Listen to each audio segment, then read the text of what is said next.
Good afternoon, everyone. Welcome and thank you for joining us in this afternoon's program.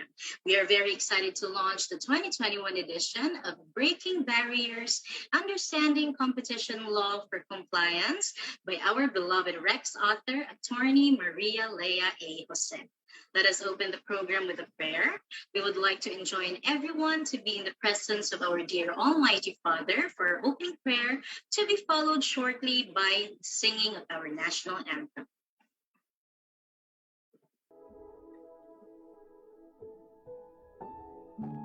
In respectful presence of our brothers and sisters across boundaries and faiths, let us all join in prayer and worship and gratitude and for guidance.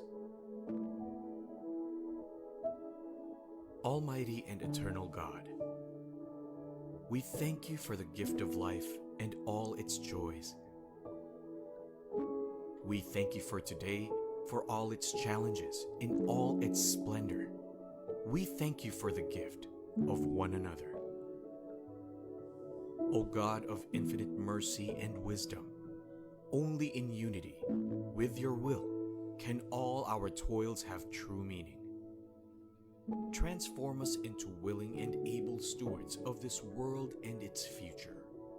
Bring us together to work with understanding and compassion. As we toil and grow weary, we pray for renewed strength and resolve.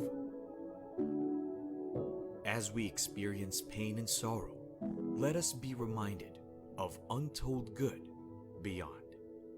As we see pain and suffering, let us be instruments of your peace and extensions of your loving and healing hands. As we gather here today, bless us all that our collective knowledge be tempered and guided by your wisdom. Grant us clarity of vision to see the common good amidst all distractions. Endow us with humility and purity of heart to transcend all differences and reservations. When we leave this gathering, let us be the change we seek. As we endeavor to practice what we learn, let us be the good we want to see in others. As we work for our learners and their future, let it be that your will be done. In solemn silence, let us conclude with our own personal prayer.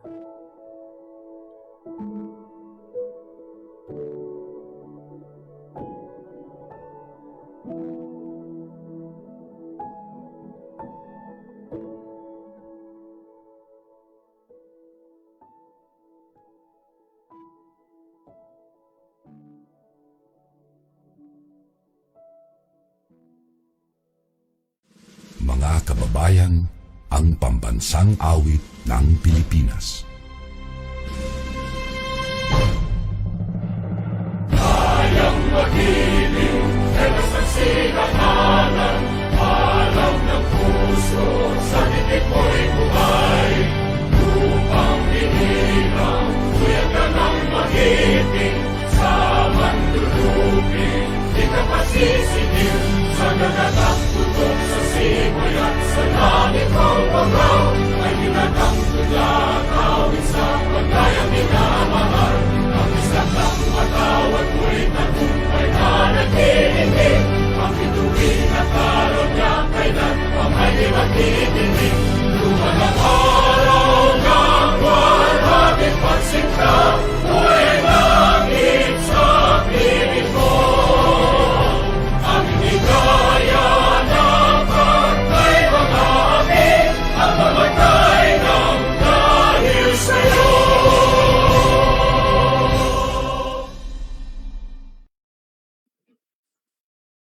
Thank you, everyone. Before we get to the exciting parts of the program, we would like to inform everyone that we have arranged an online raffle. Our dear viewers, you have a chance to win a copy of the book. Just register now on the link pinned in the comments to be included in our live draw later. If you're the lucky winner, comment present on the comment section within 30 seconds after we announce your name. Please take note that the raffle winner who is unable to comment present within the allotted time will be disqualified and the team will draw another winner. Announcement of one raffle winner for each will be done later before the end of the program. So make sure to stay with us all throughout the program. Good afternoon once again, our dear partners in learning. 2021 is a big year for Rex, and we are happy to be able to share this milestone with you as we continue to serve you as the new, bigger, better, and Rex education. From the mid-20th century, during a time of challenges and hopeful rebuilding, from an alliance of shared passion, Rex was born, persevering through decades, sustained by faith, emboldened by vision.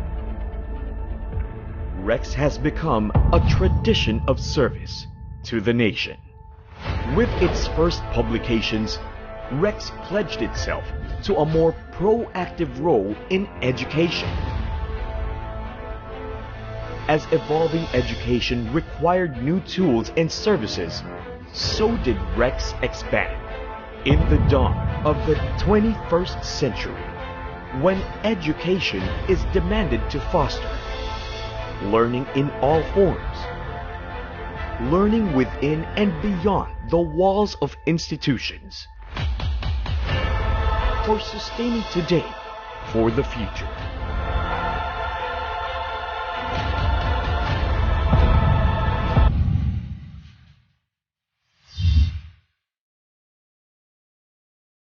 We are championing education.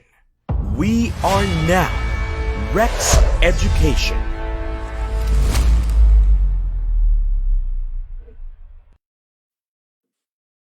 And to tell us more about Rex Education and to officially open today's event, let us hear from Rex Education's Chief External Affairs Officer, Ms. Danda Primelda I. Buhan.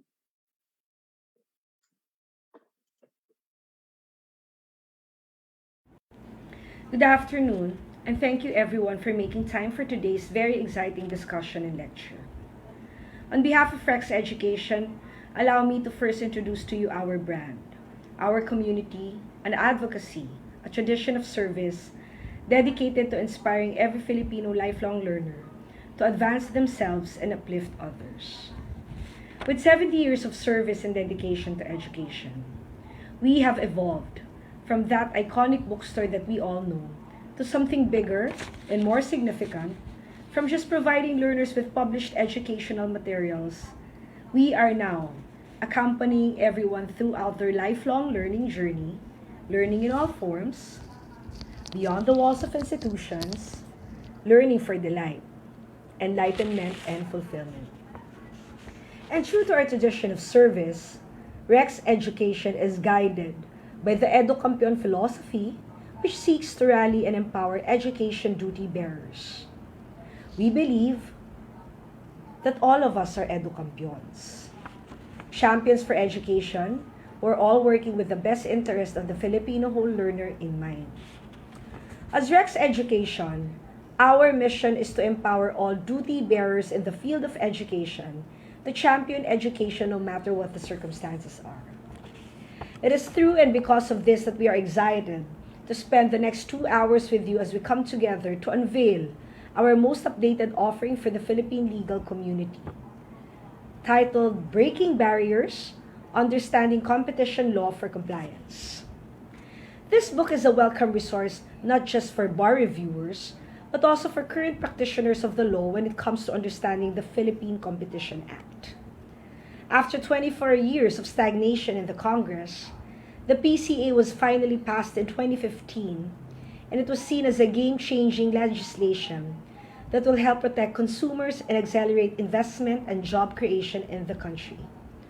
However, since it's a fairly new law, there is no jurisprudence on the matter, making it hard for new and practicing lawyers to interpret the policies. This is exactly why the author decided to write this book, as she wanted to, as the title says, break the barriers. In this case, the barrier presented by the law is the lack of practical guide in the current milieu. And by breaking down the PCA into easily understandable segments, by outlining what the PCA prohibits and what it does not, and by providing a holistic perspective of how the competition law is applied and enforced, the author can help break the barriers that stop law practitioners from fully taking advantage of the law in service of the greater Filipino people. We hope that this book also serves as an amazing resource material for all our bar hopefuls here today, so that you may all become vanguards of a more just and equal society. We are excited to have with us today the author of this groundbreaking book, who has been in active practice for 27 years now.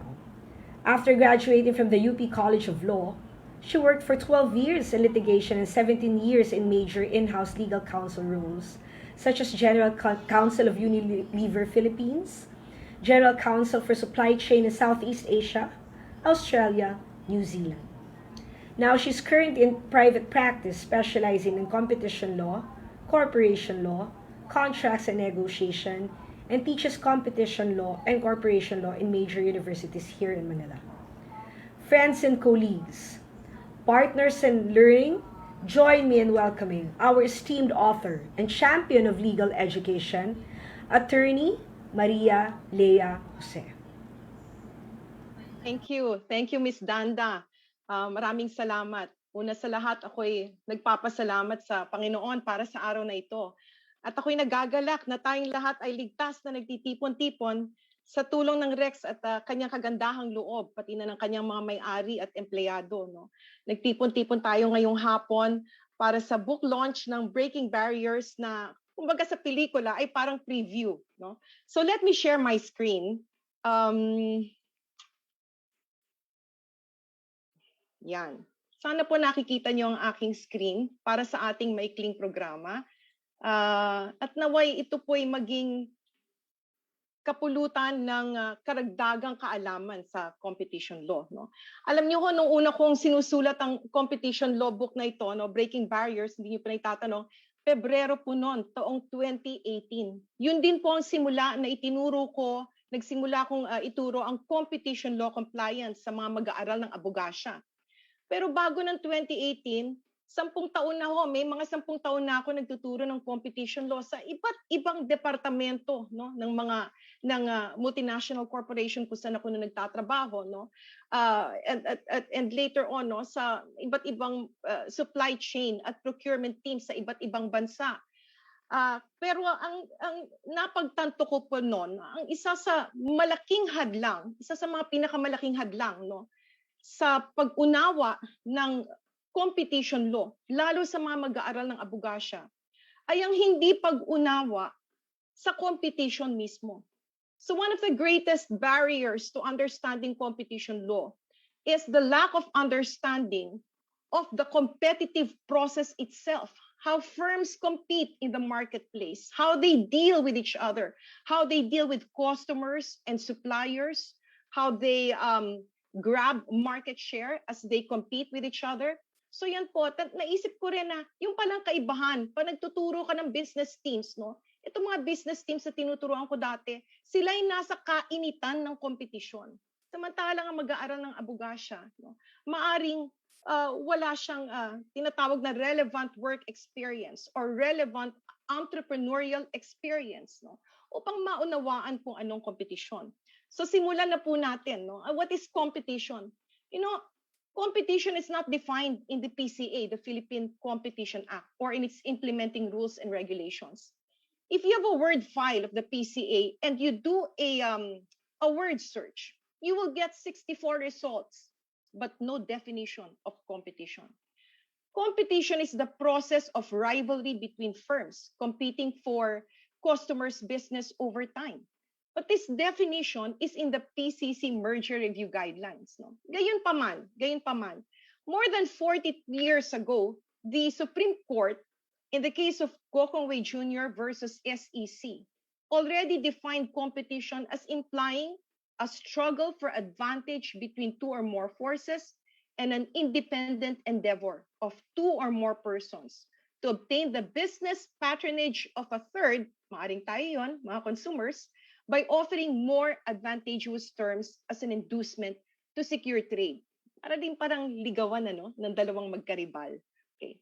What is competition law and what is competition policy, and how do you distinguish? Competition law is the set of laws and regulations that promote free and fair competition by prohibiting anti-competitive agreements and conduct with the objective of protecting consumer welfare and advancing trade and economic development. Competition policy is broader. No? It means a course. Policy means a course or principle of action. So competition policy embraces a range of measures to counter restrictions to competition in the market. No? So if you look at Section 12 of the PCA, look at the powers and functions of the Philippine Competition Commission, which is responsible for implementing the PCA. No? Among its powers is and functions is to launch advocacy campaigns towards protecting and promoting free and fair competition. No? That is part of competition policy. But both competition law and policy foster competition and protect against anti-competitive behavior. Last year in July, the NEDA and the PCC jointly issued a memorandum circular addressed to GOCCs, addressed to national government agencies and LGUs, reminding them of the national competition policy, urging them to comply with the national competition policy. Ibig sabihin nito, tatlong bagay lang po dito. Basically, number one, that government policies, proposed rules and regulations, interventions must be pro-competitive. They must further competition and not distort competition or create barriers to entry, such as, for example, licensing schemes. Expensive registration requirements can deter other firms from entering the market and supplying certain goods and services. Second, yung tinatawag pong competitive neutrality. This means that government-owned and controlled corporations must not enjoy a competitive advantage or be at a disadvantage as opposed to its counterparts in the private sector by reason alone of their public sector ownership.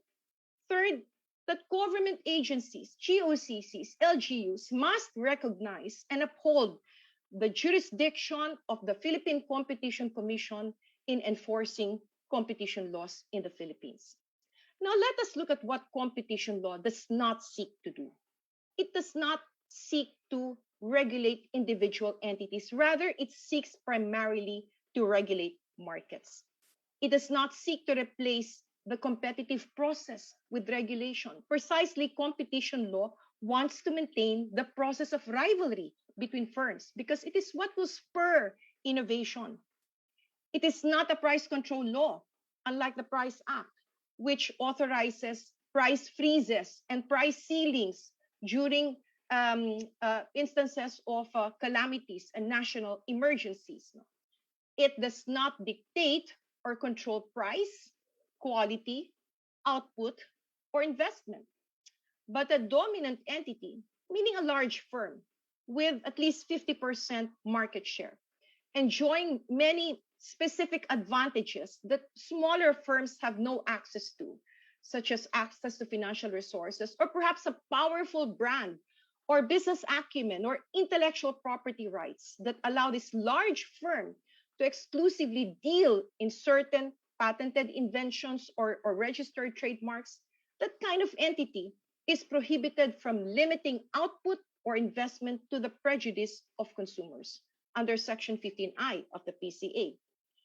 Competition law sets boundaries for business conduct, but does not define business strategy or impose business models. In other words, It's up to the entrepreneur, really, how to market his or her services and products in the market and how to compete with its rivals. No?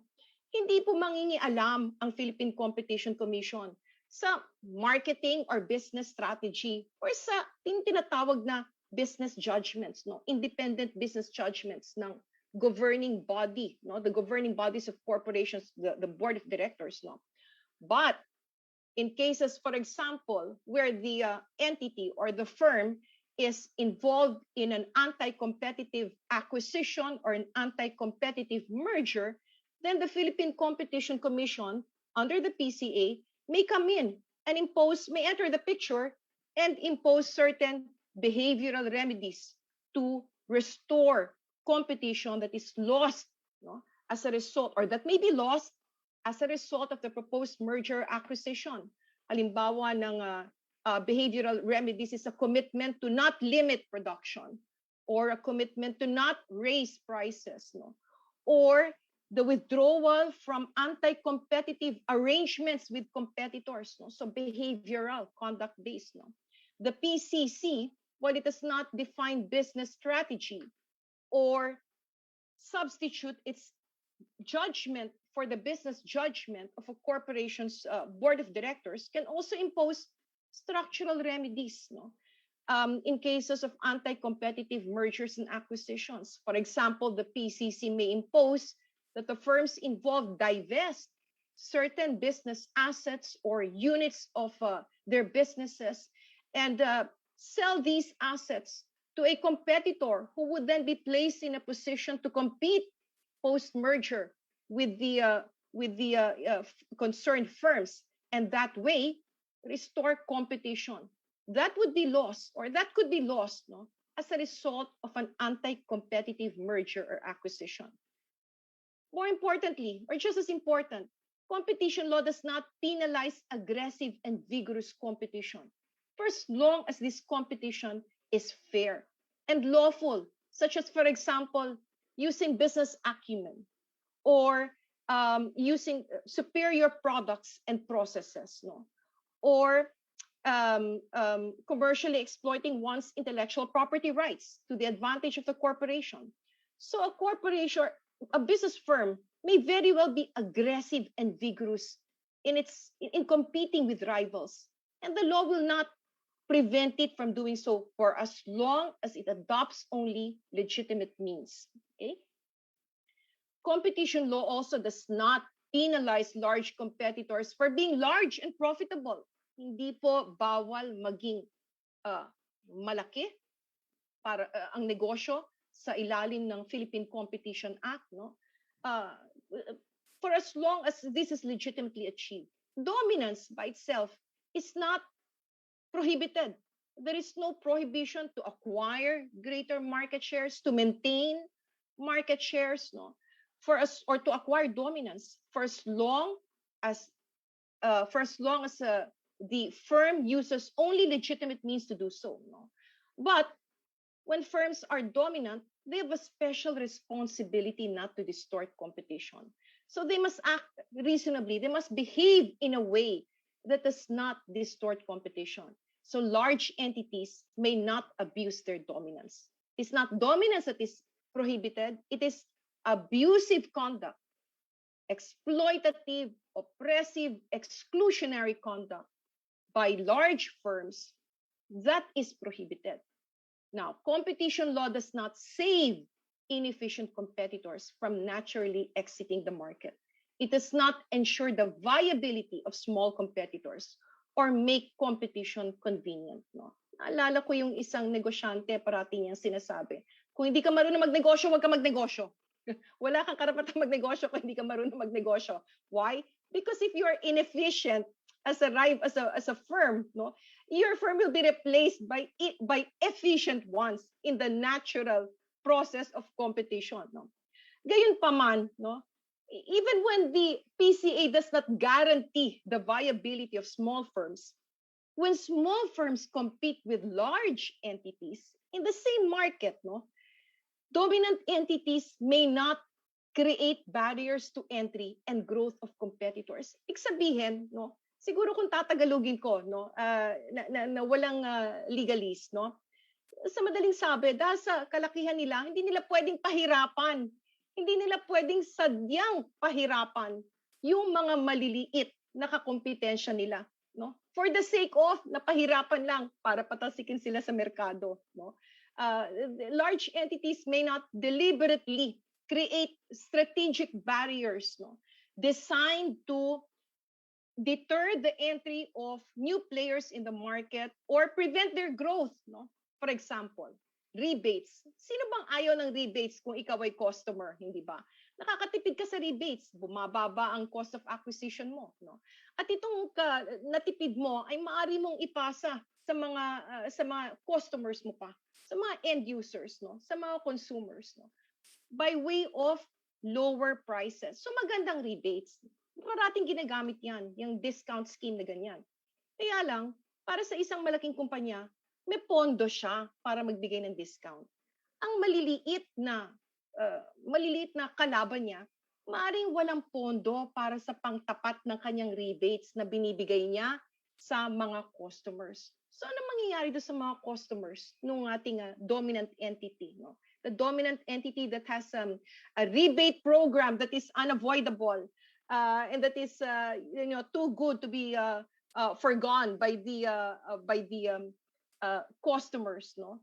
Anong epekto noon, no? Yung mga customers niya, sa kanya na lang na sa kanya bumibili. Ito yung tinatawag na loyalty inducing rebates. Imbis na yung customers niya makapagbigay ng negosyo sa mga maliliit niyang kalaban, sa kanya na lang nakikipagnegosyo. Kasi pag yung mga customers niya pa nagpunta naman sa mga maliliit na kalaban, mawawala naman yung rebate sa kanila. So nagkakaroon din ng anti-competitive effect, no? All right. Competition law does not prohibit genuine industry cooperation, even among competitors. Ang mga magkakalaban sa industriya, maaari ring magsanib ng puwersa sa isang paraan na hindi sila lalabag sa batas. Halimbawa sa panahon ng pandemya, no? At ito'y pag-uusapan natin mamaya. Sa panahon ng pandemya, maganda itong panahon para ang magkakalaban ay magsanib puwersa upang gawing mas madali ang buhay para sa mga may hirap, para sa mga nawalan ng trabaho, no? Halimbawa. Pero gayunpaman, hindi sila maaaring tinatawag na price fixing habang sila ay nagsasanib puwersa, no? Competitors cannot collude and fix prices while they are collaborating, no? Competition law does not dictate the terms and conditions of trade. So hindi natin maaasahan ng Philippine Competition Commission maglalabas ng template contract. Palagay ko hindi mangyayari yon, ano? Hindi, because competition law does not dictate terms and conditions of trade. But the PCA prohibits discriminatory pricing by dominant entities, no? Ito yung the dominant entity sells the same goods and services to the same customers, trading contemporaneously, and yet to one customer, no, it will sell, for example, pork at 200 pesos per kilo, and to another customer, it will sell the same pork for 350 pesos per kilo. So, merong discriminatory pricing. The pricing becomes discriminatory when there are no reasonable cost differentials or price differentials, tinatawag. All right? Now, what is competition in the real world like? No? When I start a course in competition law compliance, no, I always start with introducing the students to the real world of competition. No? And chapter 1 of Breaking Barriers has a visualization exercise that paints a mental picture of how firms compete. Anong nangyayari sa loob ng firm? Ano nangyayari sa loob ng kumpanya pag siya ay nakikipagkompetensya sa industriya? At ano naman ang nangyayari sa merkado? Paano kumikilos sa mga tao sa loob, no? Ako, if I can describe what it is like within an organization that competes vigorously in the marketplace, I would say, naalala niyo yung African proverb, it takes a village to raise a child. I would say it takes a village to compete. Mahirap magkompetensya, no? And yet, what is competition in the real world like, no? Madali siguro para sa atin na makita yung competition as consumers, no? Bilang mga bumibili at gumagamit ng mga iba-ibang klaseng commodities, no? Mga binibili natin ngayon, mga in-order natin online. We witness competition as consumers, no? Namimili tayo sa mga iba-ibang suppliers. Pumupunta tayo sa mga reviews, product and service reviews para tulungan tayong mamili kung ano ang ating bibilhin. Nagpupunta tayo or bumibili tayo sa supplier na pinakamaganda ang benta, na ang ating purchase ay tinatawag yung sasabihin nating value for money, no? Pinakamababang presyo o pinakamagandang presyo, no? At nag-aagaw-agawan lahat, no? Tila baga pinag-aagaw-agawan tayo ng mga iba't ibang klaseng suppliers, no, sa merkado, no, para sa kanila tayo bumili at hindi sa kanila mga kalaban. Nakakatuwa maging consumer sa gitna ng kompetisyon, sapagkat lahat ng mga suppliers, manufacturers, no, lahat sila, no, talagang naglalaban-laban para mapanalunan nila kumbaga ang ating purchasing decision. Nakikita natin to sa iba't ibang patalastas, no, advertising and promotions. We benefit from increased competition as consumers. Hindi ba? Dito sa tinitirhan ko sa Quezon City, no? Sa isang mahabang panahon, iisa lang ang tindahan na nagtitinda ng hot pandesal dito sa neighborhood, no?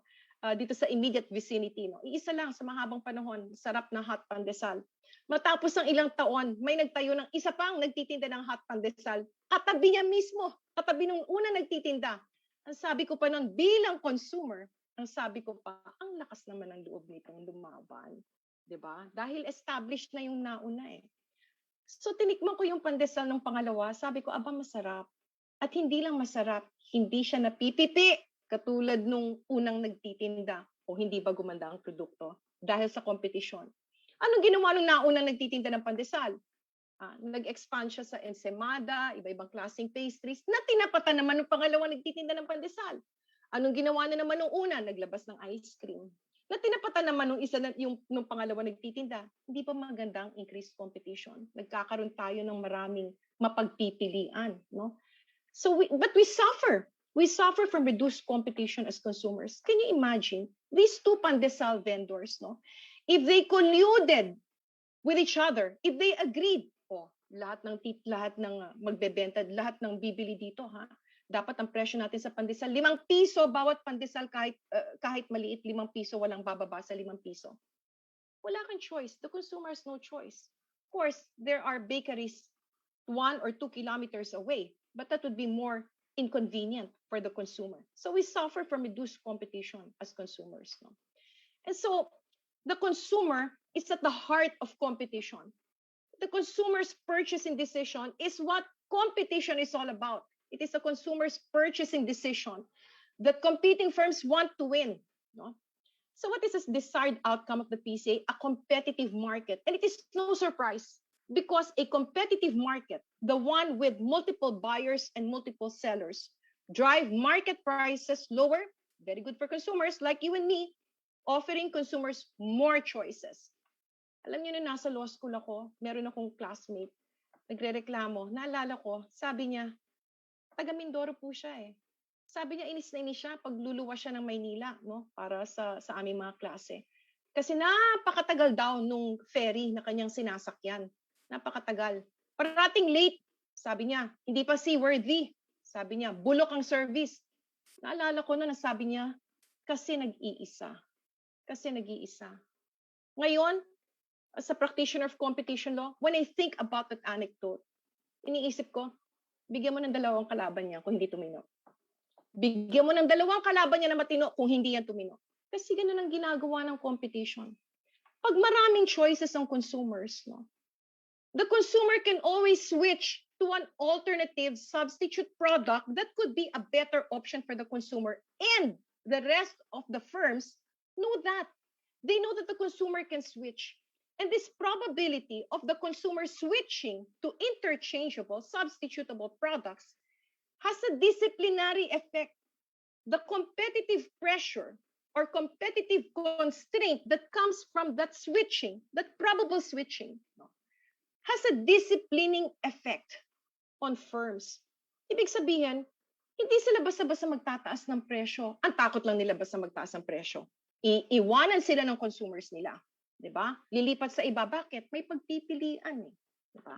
Hindi sila basta-basta maglalabas ng produkto na hindi maganda. No? They will not just decide to reduce the quality of products. Why?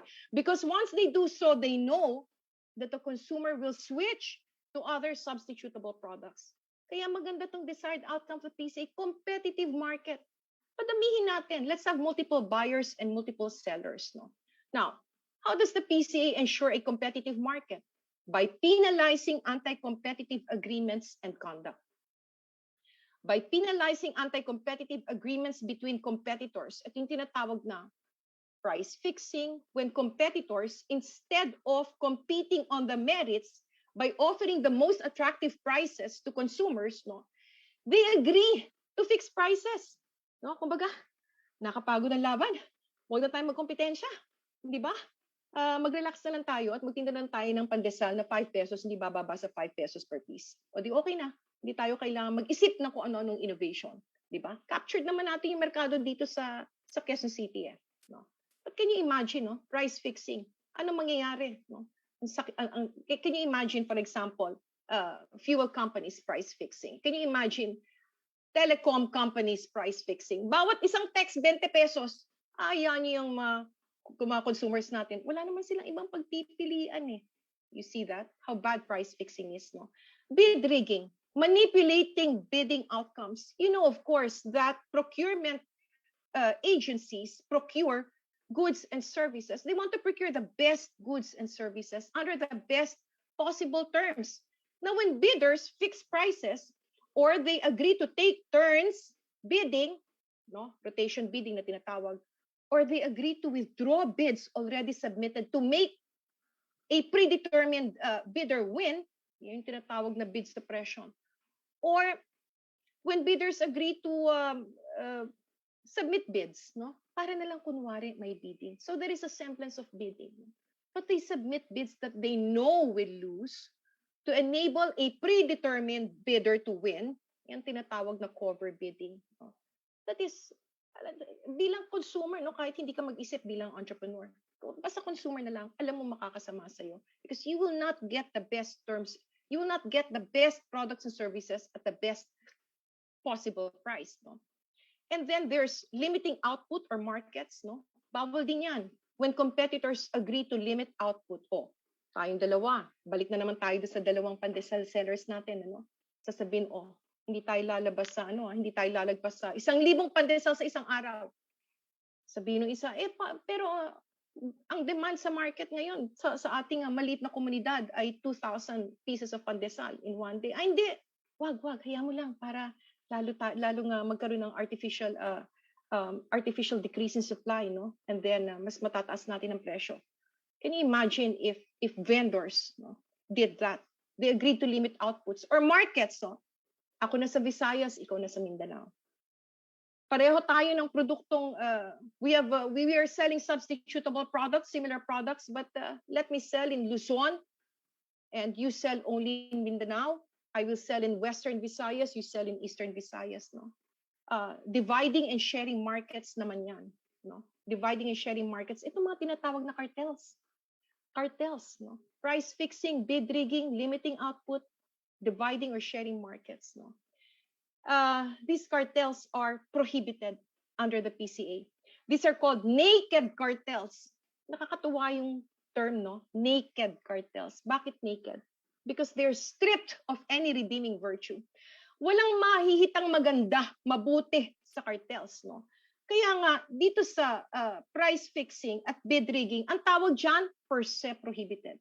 If you go to Section 14 of the PCA, no? Price fixing and bid rigging agreements between competitors are per se prohibited. Ano ibig sabihin nun? They are inherently prohibited. They are inherently illegal, no? By themselves, no? They are illegal because the law says so. But what does it mean? Ibig sabihin, cartel members, no, cannot justify the cartel conduct, the cartel agreement, no, or the cartel combination.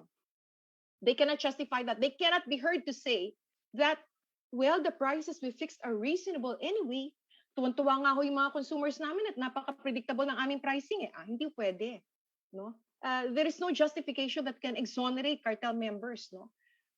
What else? But we help to stabilize market conditions. Hindi pwede, no? Bakit? Kasi per se prohibited.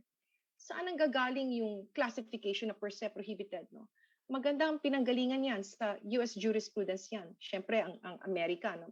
Napakatagal na, late 1800s, early 1900s, meron na yung antitrust law. No? So napakatagal na, mahigit 100 taon na ang kanyang karanasan sa paglitis ng mga kaso na merong price fixing or bid rigging. Kaya sinasabi ng 1940s pa lang, sinasabi na ng Korte Suprema ng Amerika, yan bang price fixing na sinasabi nyo ay walang kabutihang maidudulot. Huwag na natin pag-usapan yan, sayang oras. Parang gano'n na sinasabi. No? Huwag na natin pag-usapan yan, sayang oras ng korte. Sayang oras ng korte, tumanggap pa ng ebidensya to justify price fixing. That's why it is per se prohibited. And we should be thankful. No? The only defense to price fixing and bid rigging is that no such price fixing or bid rigging agreement took place. The respondents did not at all enter into any price fixing or bid rigging agreements. Yan lang ang maaring depensa, no? All right. Now, what else does the PCA penalize in order to ensure a competitive market? Abuse of dominant position. Sino ba 'tong mga dominant entities, no? Naalala ko noon na nung nag-aaral ako unang-una ako nag-aaral ng competition law under the EU competition law, no? Ang parating napupulot ko noon is don't say dominant, say market leader, no? Kasi hindi nga naman pala maganda, no? Pag tiningnan mo PCA, parang hindi maganda ang maaring gawin ng isang kumpanya na nasa dominant position. When you say dominant position, this is a position of economic strength, no? It is a position of economic strength. If a firm has a market share of at least 50% of the relevant market, then it is disputably presumed to be dominant. No? What does it mean when you're dominant? Imagine, imagine the telecom companies. No, I think Globe Telecom would be a dominant entity by market share. Kung di ako nagkakamali, ang kanyang market share is maabot yata ng 60%, no? So para lang magkaroon tayo ng concrete example, no, of an entity that is a dominant, no? Now, it is in a position of economic strength, and because it has a very large market share, it is what is called an unavoidable trading partner. Hindi mo maiwasan. Sa laki niya, sa sobra ring ganda ng kanyang offerings, no? A dominant entity is an unavoidable trading partner. And therefore, as such, it has likely a superior product or process. It has likely intellectual property rights that allow it to commercially exploit these rights exclusively, no? And therefore, as such, it is capable of behaving in the market without regard to competitors, suppliers, customers, and consumers. Ano ibig sabihin nun? Kung gugustuhin ng isang dominant entity, magtaas siya ng presyo, wala siyang pakialam. Ano kung mahirapan ng customers? Ano kung mahirapan ng consumers? Sa atin din naman ang punta niyan eh. You see that kind of attitude? Do you want your sellers and suppliers to have that kind of attitude? No? Sa atin din naman pupunta yan eh. Kasi tayo lang naman yung may magandang produkto o serbisyo. Tayo lang naman yung may pinaka-high-tech na produkto or serbisyo. Wala silang ibang pupuntahan. Pwede tayong magtaas ang presyo kung gusto natin. Babaan natin ang ating production output kung gusto natin. Wala tayong pakialam sa kanila. Ganyan ang abusive conduct ng dominant entities. No? And why is a dominant entity, why can a dominant entity afford to act this way? Well, because, as I said, it's an unavoidable trading partner. It enjoys many advantages, specific advantages that smaller firms do not enjoy, such as, for example, infrastructure, expensive infrastructure. What else?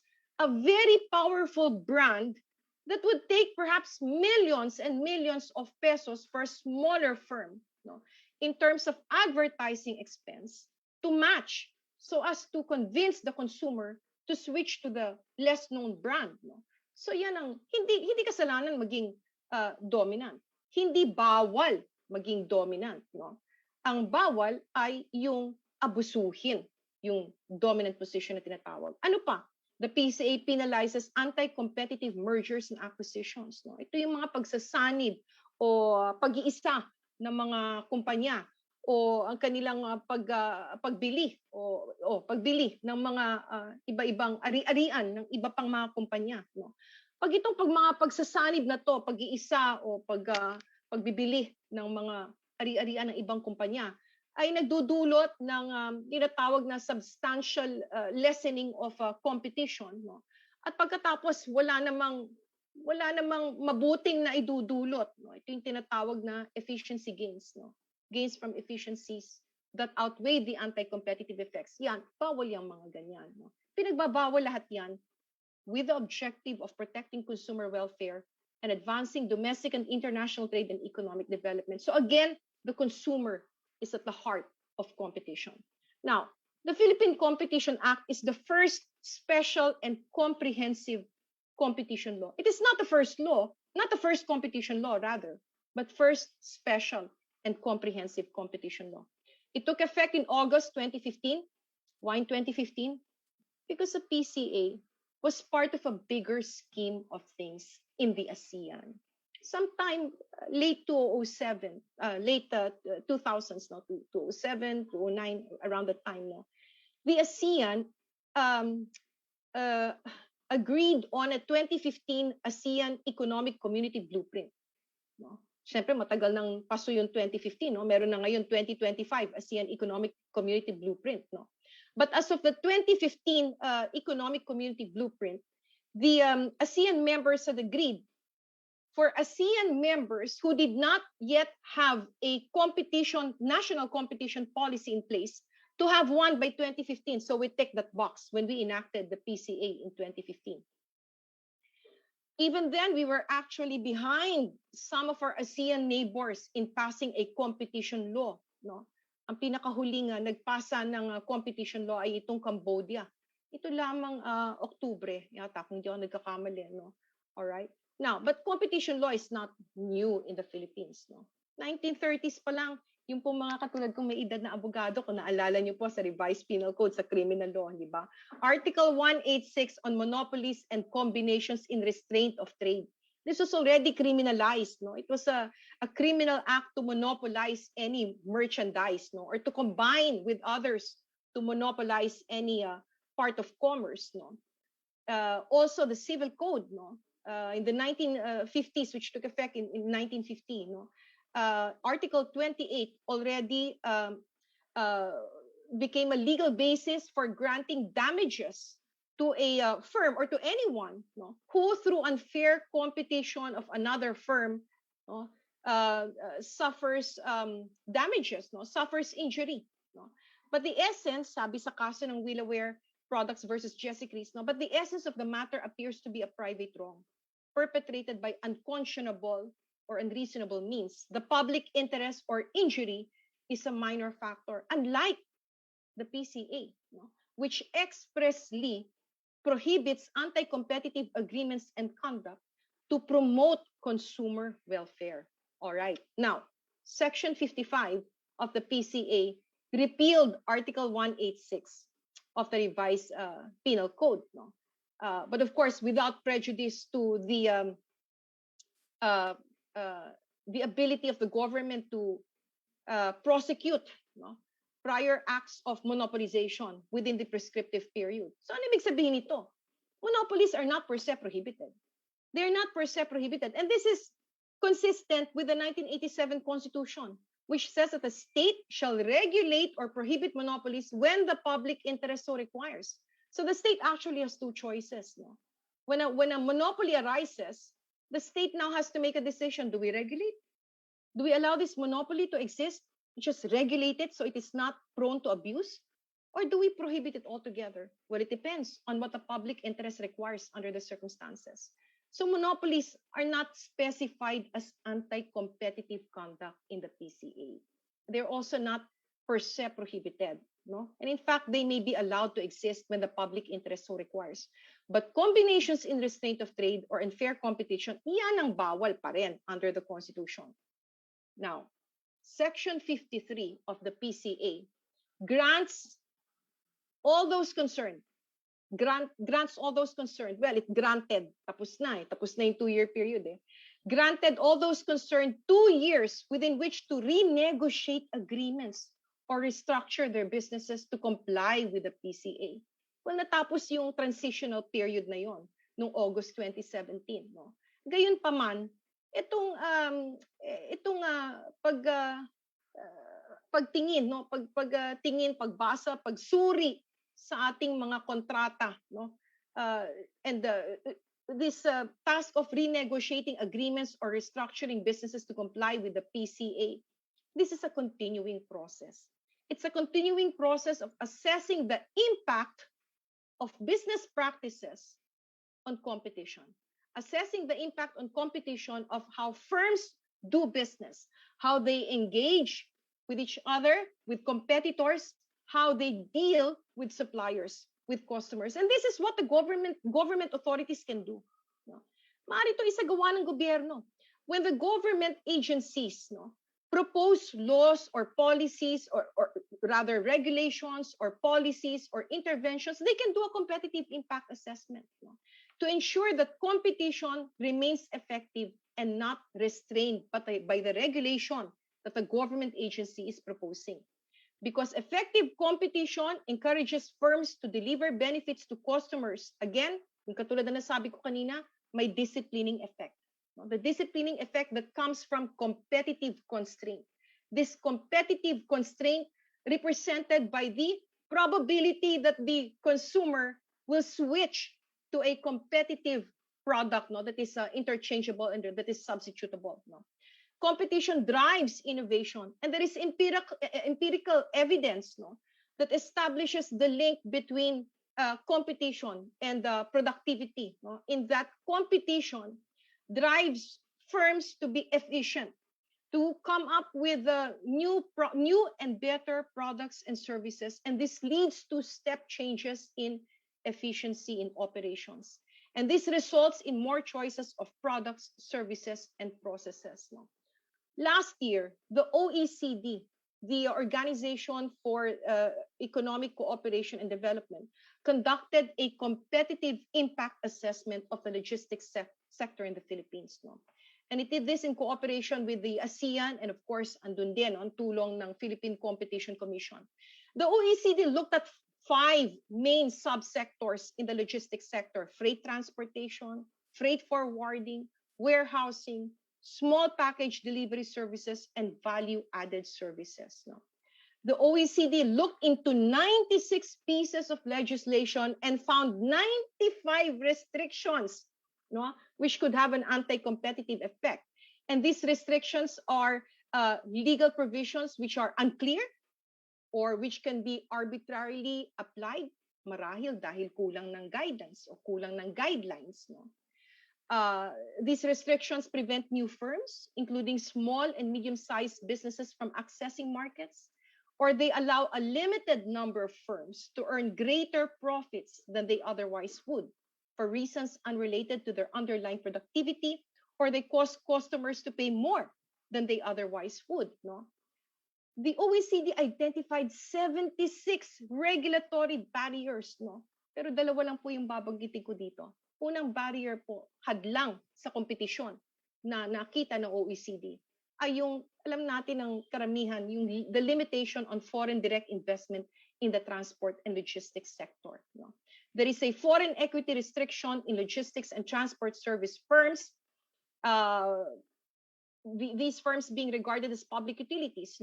And therefore, this is a barrier to foreign companies wanting to invest in or operate public utilities. But of course, we know that this citizenship requirement is to ensure a self-reliant and independent national economy, effectively controlled by Filipinos. Kasi sa totoo lang, kung ikaw ay Pilipino at nasa Pilipinas ka nakatira, gusto mo naman na Pilipino nagpapatakbo ng ekonomiya, hindi ba? Or at least Pilipino nagko-control ng ekonomiya. But then, on the other side, the other end of the spectrum, you have the 1995 ASEAN Framework Agreement on Services, which provides a legal framework for member states of the ASEAN, including the Philippines, of course, to liberalize services progressively. No? The ultimate objective under this framework agreement is to allow ASEAN nationals to hold up to 70% equity participation in entities providing the services. No? And the OECD, in its report, has noted that the Philippines has not yet implemented the liberalization commitments regarding logistics. No? So what were the recommendations of the OECD? Marami po, napakaraming recommendations. Dalawa lang po ang tatalakayin ko ngayong hapon. Yung isang rekomendasyon, no? Sabi niya, baguhin yung Public Service Act.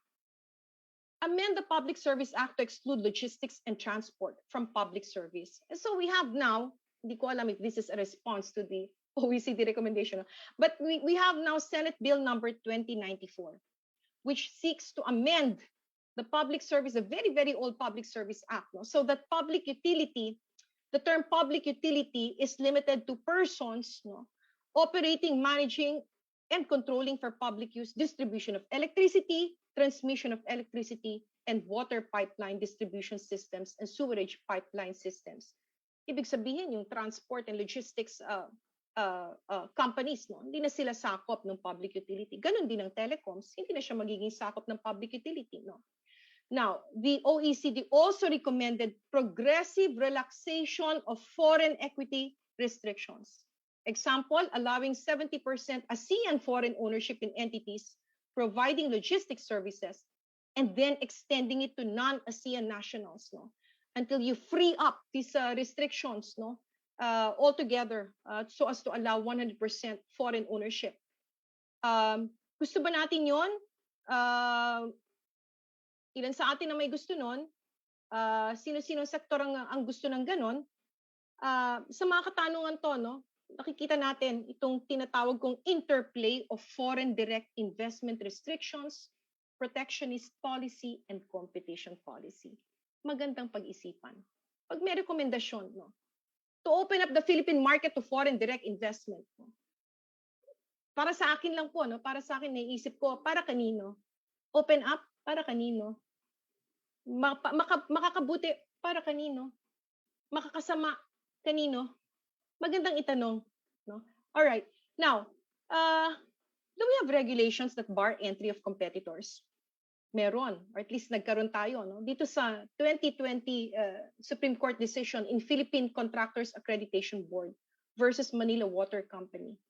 The Philippine Contractors, the PCAB, had issued rules and regulations reserving the regular licenses that it issues to Filipino-owned contractors, building contractors, no?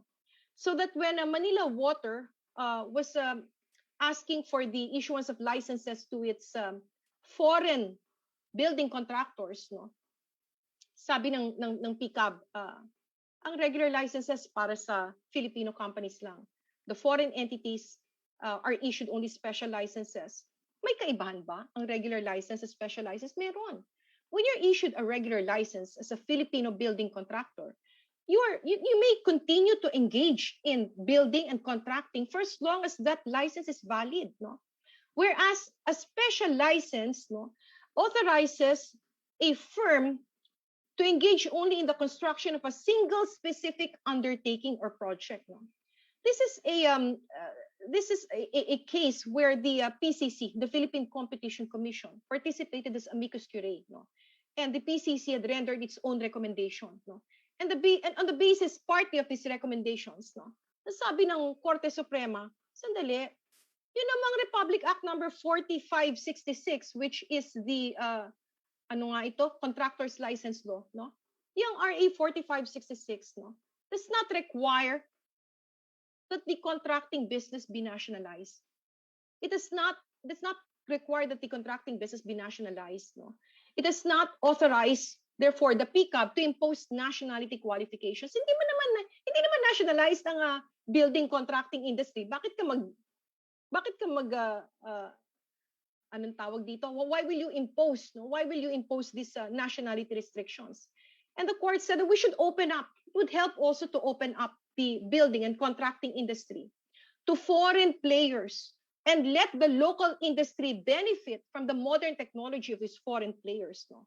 So foreign competition is not by itself prohibited or unfair. No? Because the law frowns only on foreign competition that is unfair. Yan.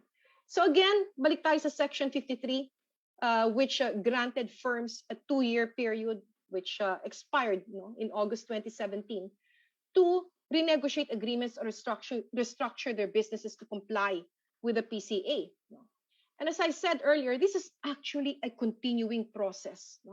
This competitive impact assessment or competition impact assessment, assessing the impact on competition of the way we do business, the way we deal with suppliers and customers, the way we contract with them, considering the contractual arrangements and the provisions that we impose. This has to be, all of these have to be continually assessed to ensure compliance. And I would encourage this competitive impact assessment in the context of legal risk management as a proactive approach to avoiding the inconvenience of investigations and dawn raids. Because investigations are inconvenient, they're costly. When your firm is being investigated under the PCA, you would need lawyers, you would need competition law lawyers, you would need economists, all right, to help you analyze the matter that is being investigated also by the PCC. So this is, and not only that, investigations take up a lot of time, management time and effort. Dagdag pa yan sa trabaho, and that distracts the executives and managers from their competition in the market and from grabbing market share from their rivals. This is also a proactive approach to avoiding dawn raids, or at least being prepared for dawn raids.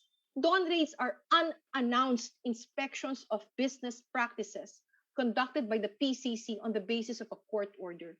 And the court will issue an inspection order when there is reasonable ground to believe that an entity has in its possession certain records or information that are relevant to a pending investigation. This means that the inspection can reach not only physical, paper-based records, but also hard disks, hard drives. They can access your email messages. They can access the images on your devices. They can access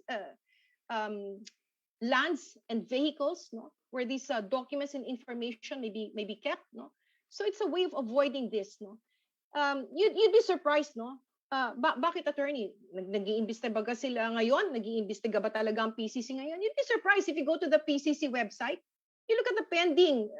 They post the full administrative investigations that are ongoing or that have been closed. These investigations include the accreditation of suppliers of sports uniforms and equipment. Tila merong anti-competitive conduct dito.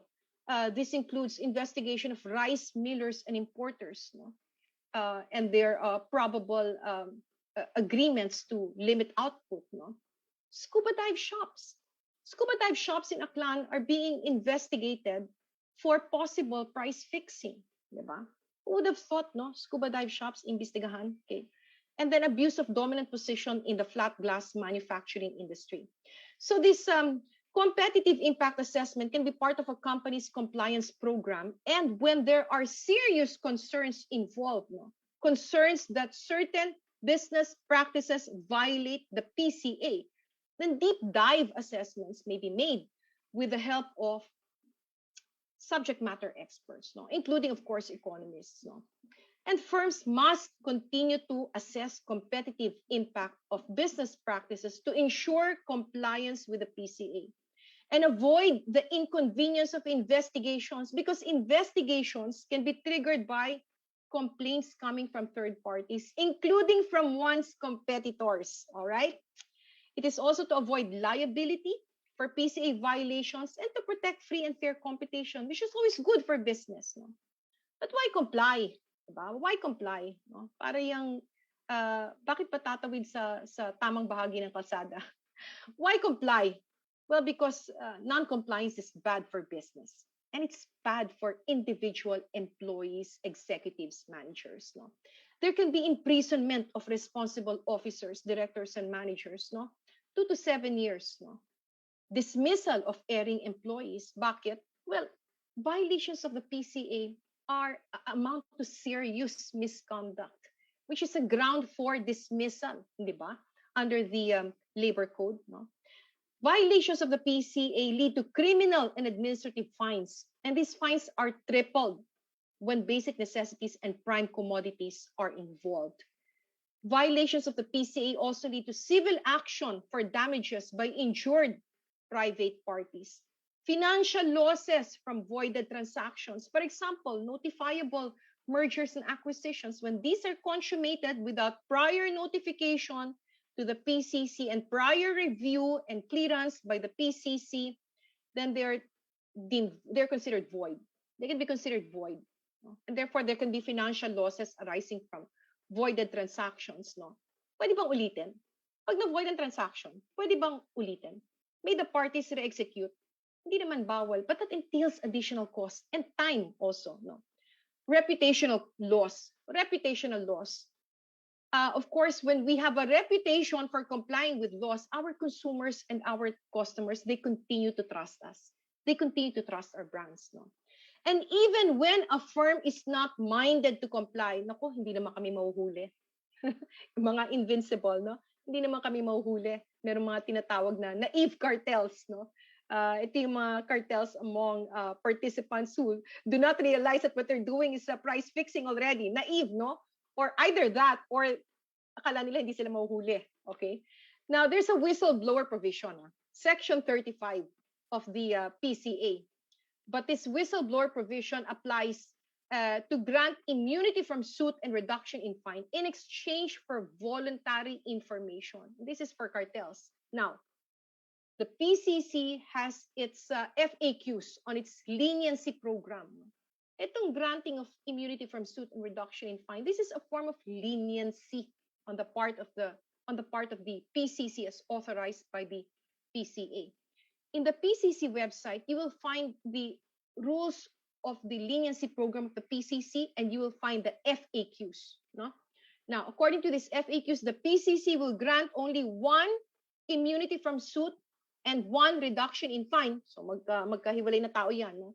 For every violation of Section 14A, ito yung price fixing and bid rigging, prohibition on price fixing and bid rigging, and Section 14B, the prohibition on agreements between competitors to limit production, to limit investments, to limit markets, yan ang tinatawag na output limitation, or to share markets or divide markets or allocate markets based on customers, based on products and services, based on geographical areas.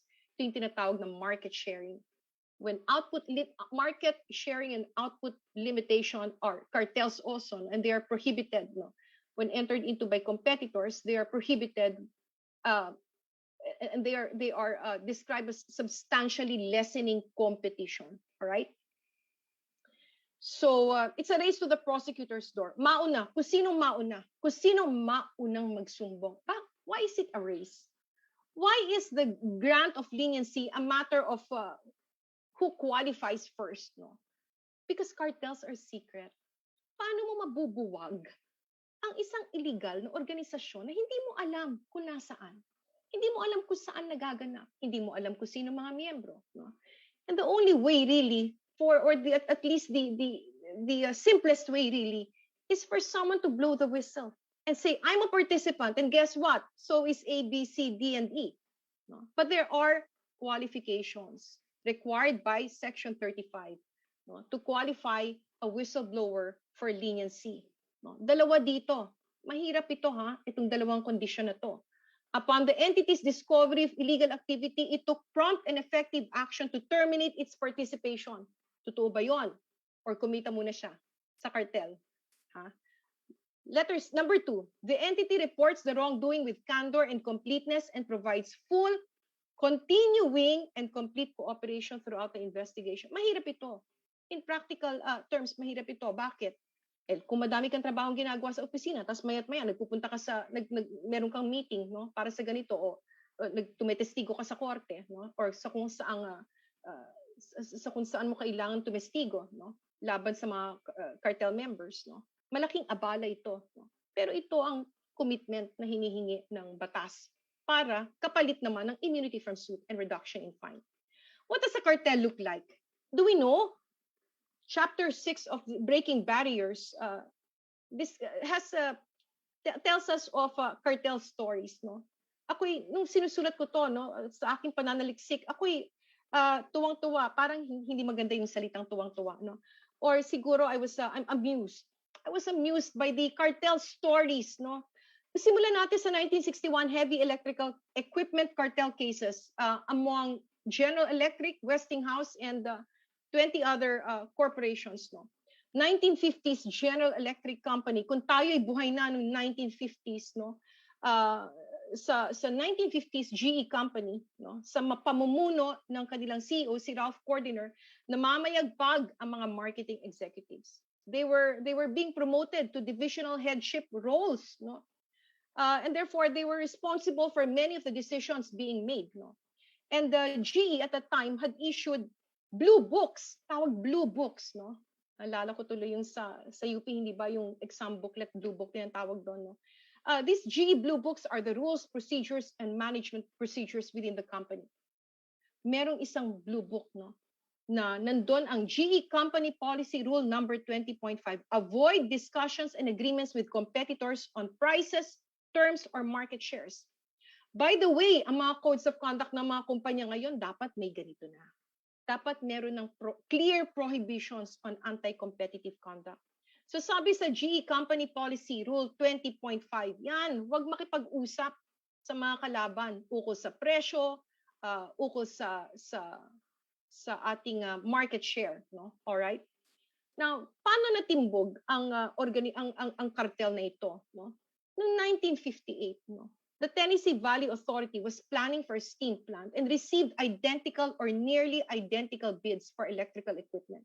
So, nagulat siya. Bakit pare-pareho to?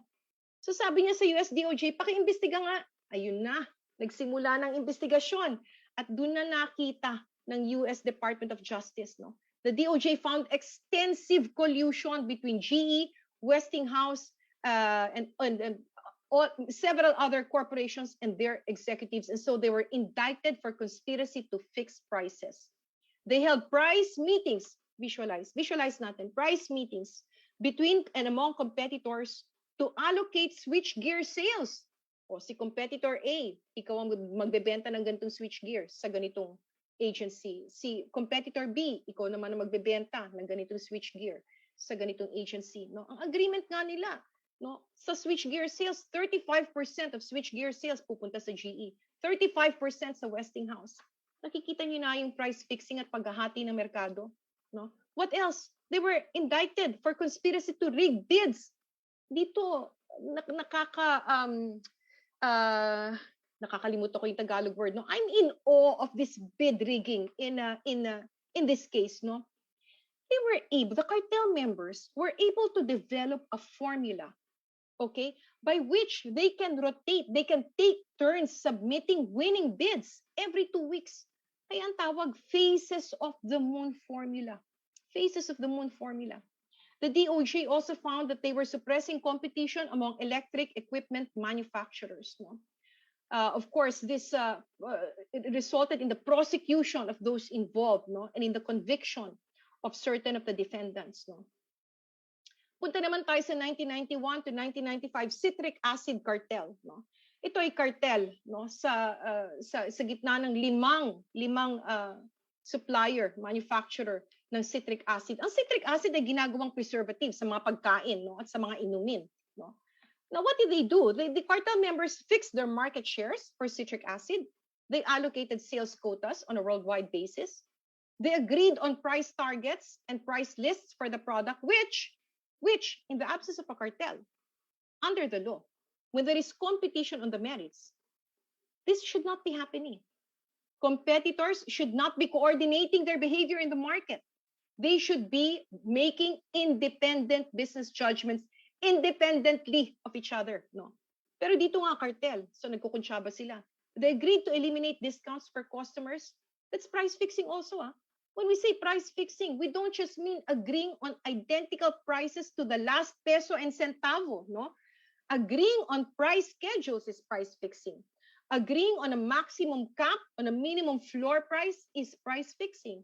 Agreeing not to increase prices is price fixing. Agreeing not to advertise prices may be price fixing. Okay? The cartel members also agreed on a price war against citric acid imported from China. Price war. Ibig sabihin nito, magbabagsak sila ng presyo. And they agreed to set up a way to monitor and enforce their agreements para walang makakawala, no? Merong punishment pag merong kumawala, no? Now, interestingly, no? Because cartels are secret, they have to be kept secret, no? So the language has to be very safe. So they used meeting labels. When they held top-level meetings among CEOs and the GMs, they call this the masters meetings. When they held technically oriented meetings, they call this the Sherpa meetings. And remember, they wanted to launch a price war against citric acid imported from China. And in the process, recover customers they lost to Chinese suppliers, to Chinese customers. Sino yung mga customers na yun? Nasa Serbia list siya. Serbia list. This is the list of customer accounts that cartel members agreed to win back from Chinese suppliers with the necessary offers, by making the necessary offers. Interesting, hindi ba?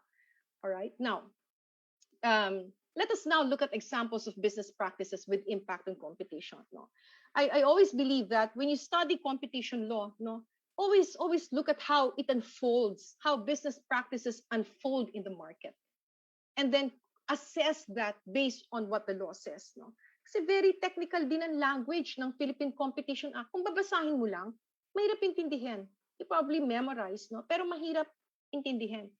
And the way to study the Philippine Competition Act and understand it really is to look at business practices, no? Side by side with the Philippine Competition Act. No? Tapos pagbanggain, alin ang po pwede, alin ang hindi. No? Now, this afternoon, we will look at exclusivity agreements within an insurance pool. We will look at cooperation agreements between competitors and via trade associations. We will look at non-compete and exclusivity clauses in employment contracts. Relevant to sa marami sa mga nanonood na empleyado, and contracts between firms. Contractual tying of goods with no direct connection to main goods to be supplied, meaning contractual tying of unrelated goods and services. And we will look at a specific merger to monopoly acquisition transaction. All right? So, let's look at exclusivity agreements with an insurance pool. You will find this in the PCC website. This was investigated by the PCC. Nagkaroon pala ng kasunduan, no?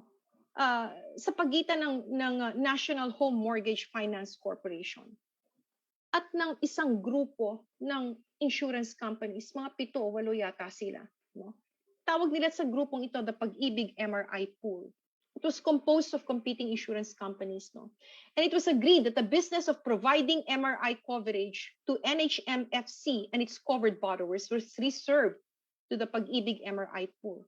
The agreements were exclusive and of indefinite duration and were facilitated by the PMRI Pool Executive Committee. Anong sabi ng Competition Enforcement Office ng PCC sa kanyang statement of objections? Ito po yung formal charge, no, against the companies, no, against the companies involved, no. With the agreements in place, sabi niya, the insurance pool has benefited from the lack of any competitive constraints for almost 40 years. Nakakagulat, hindi po ba yung pong mga umutang para sa kanilang mga bahay at kumuha ng MRI? Dito po ba kayo sa MRI pool napakuha? Because sapagkat wala kayong ibang choice, no? Yung pala yun, for almost 40 years, lack of competitive constraint. Bakit? Ano sabi natin sa nanggagaling yung competitive constraint?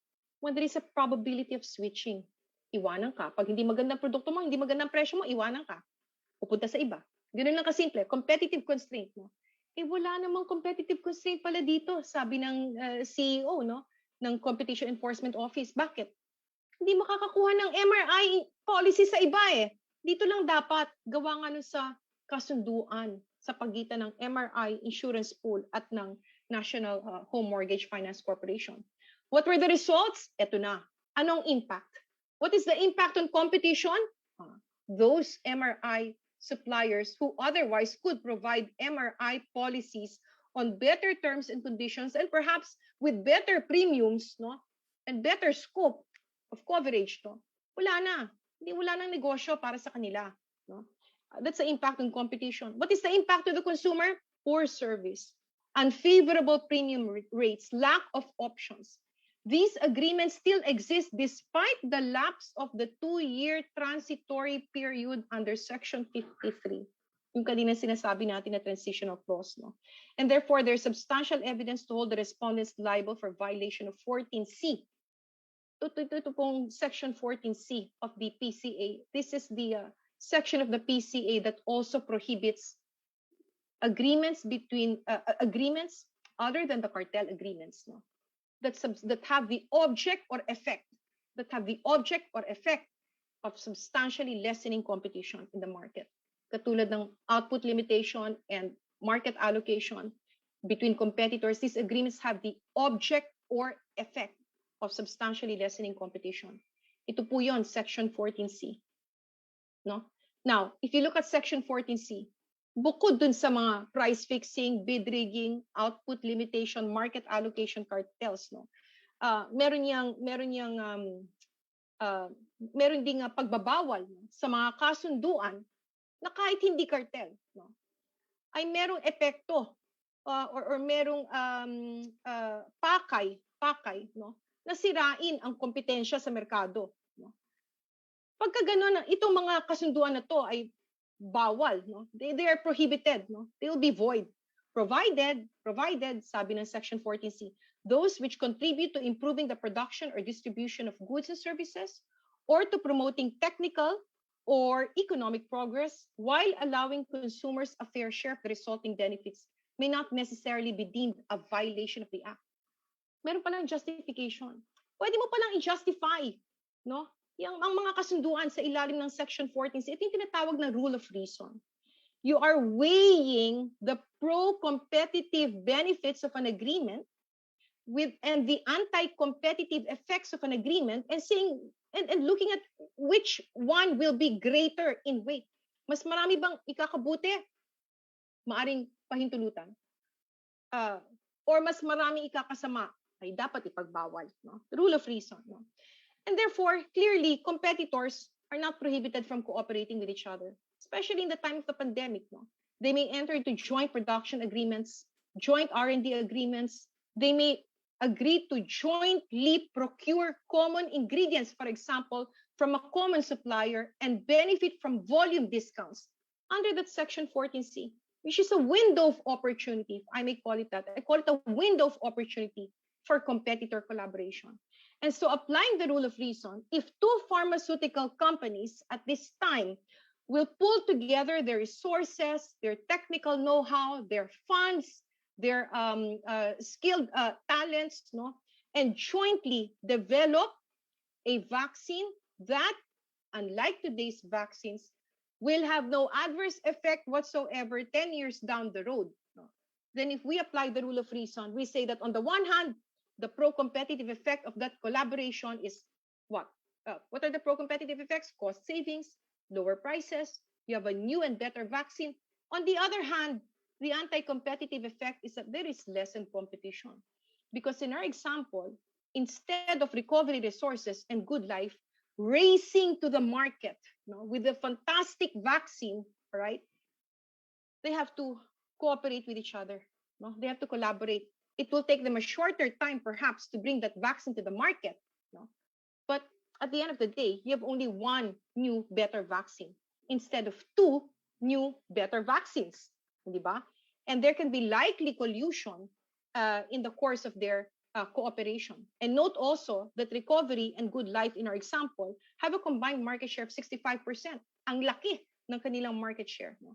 So applying the rule of reason, no, we can mining companies, for example, no, when they are they have such an impact, their operations have such an impact in the environment, they can enter into joint sustainability agreements, no, and find ways of making their operations more environmentally friendly. But when competitors cooperate or collaborate, they have to make a competitive impact assessment, no, and ask these threshold questions. what is really the nature and content of the agreement? Is it genuine cooperation, or is it just to reduce competition in order to maximize profits? If the agreement is collaborative, what is the extent to which parties have combined their activities such that they have reduced their independence from each other? And instead of competing independently on the merits, they are now coordinating their behavior. Does the agreement prevent parties from dealing with others or entering other markets? In which case, that agreement would be exclusionary and potentially anti-competitive. And these are the questions that the European Commission looked at, no, when it evaluated the technical cooperation among Daimler, BMW, and the Volkswagen Group. No. Apparently, these car makers, no, held regular technical meetings to discuss the development of an anti-pollution device. No.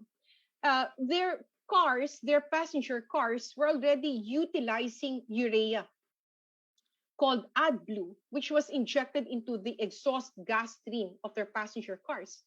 But instead of competing with each other, to use this technology to develop anti-pollution devices and reduce nitrogen oxide emissions at levels better than that required by law, they actually colluded. They agreed on AdBlue tank sizes, dosages, and refill ranges. And so they were fined. Imagine this fine, no? 875 million euros. No? They were fined, except Daimler, which received full immunity for reporting the cartel. Now, if this cooperation were to be evaluated under the PCA, I would say it violates Section 14B, because it is an agreement, because they're competitors, number one. Number two, they entered into agreements limiting technical development. Now, that's output limitation, with the object or effect of substantially lessening competition. And if they are collectively dominant, I would say that this kind of agreement would be an abuse of dominant position under Section 15I, which prohibits limiting technical development to the prejudice of consumers. Now, I include this note on cooperation among competitors via trade associations. Ito yung mga chambers of commerce, no?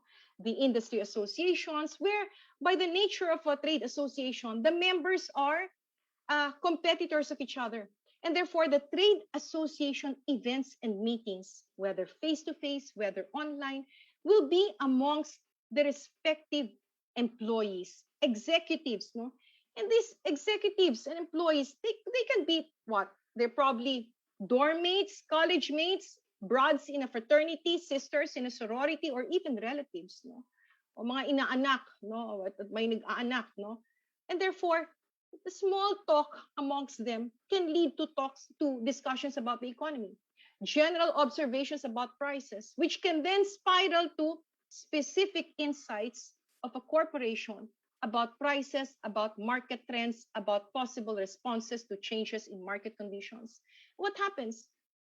Before they know it, they could be exchanging information, commercially sensitive information.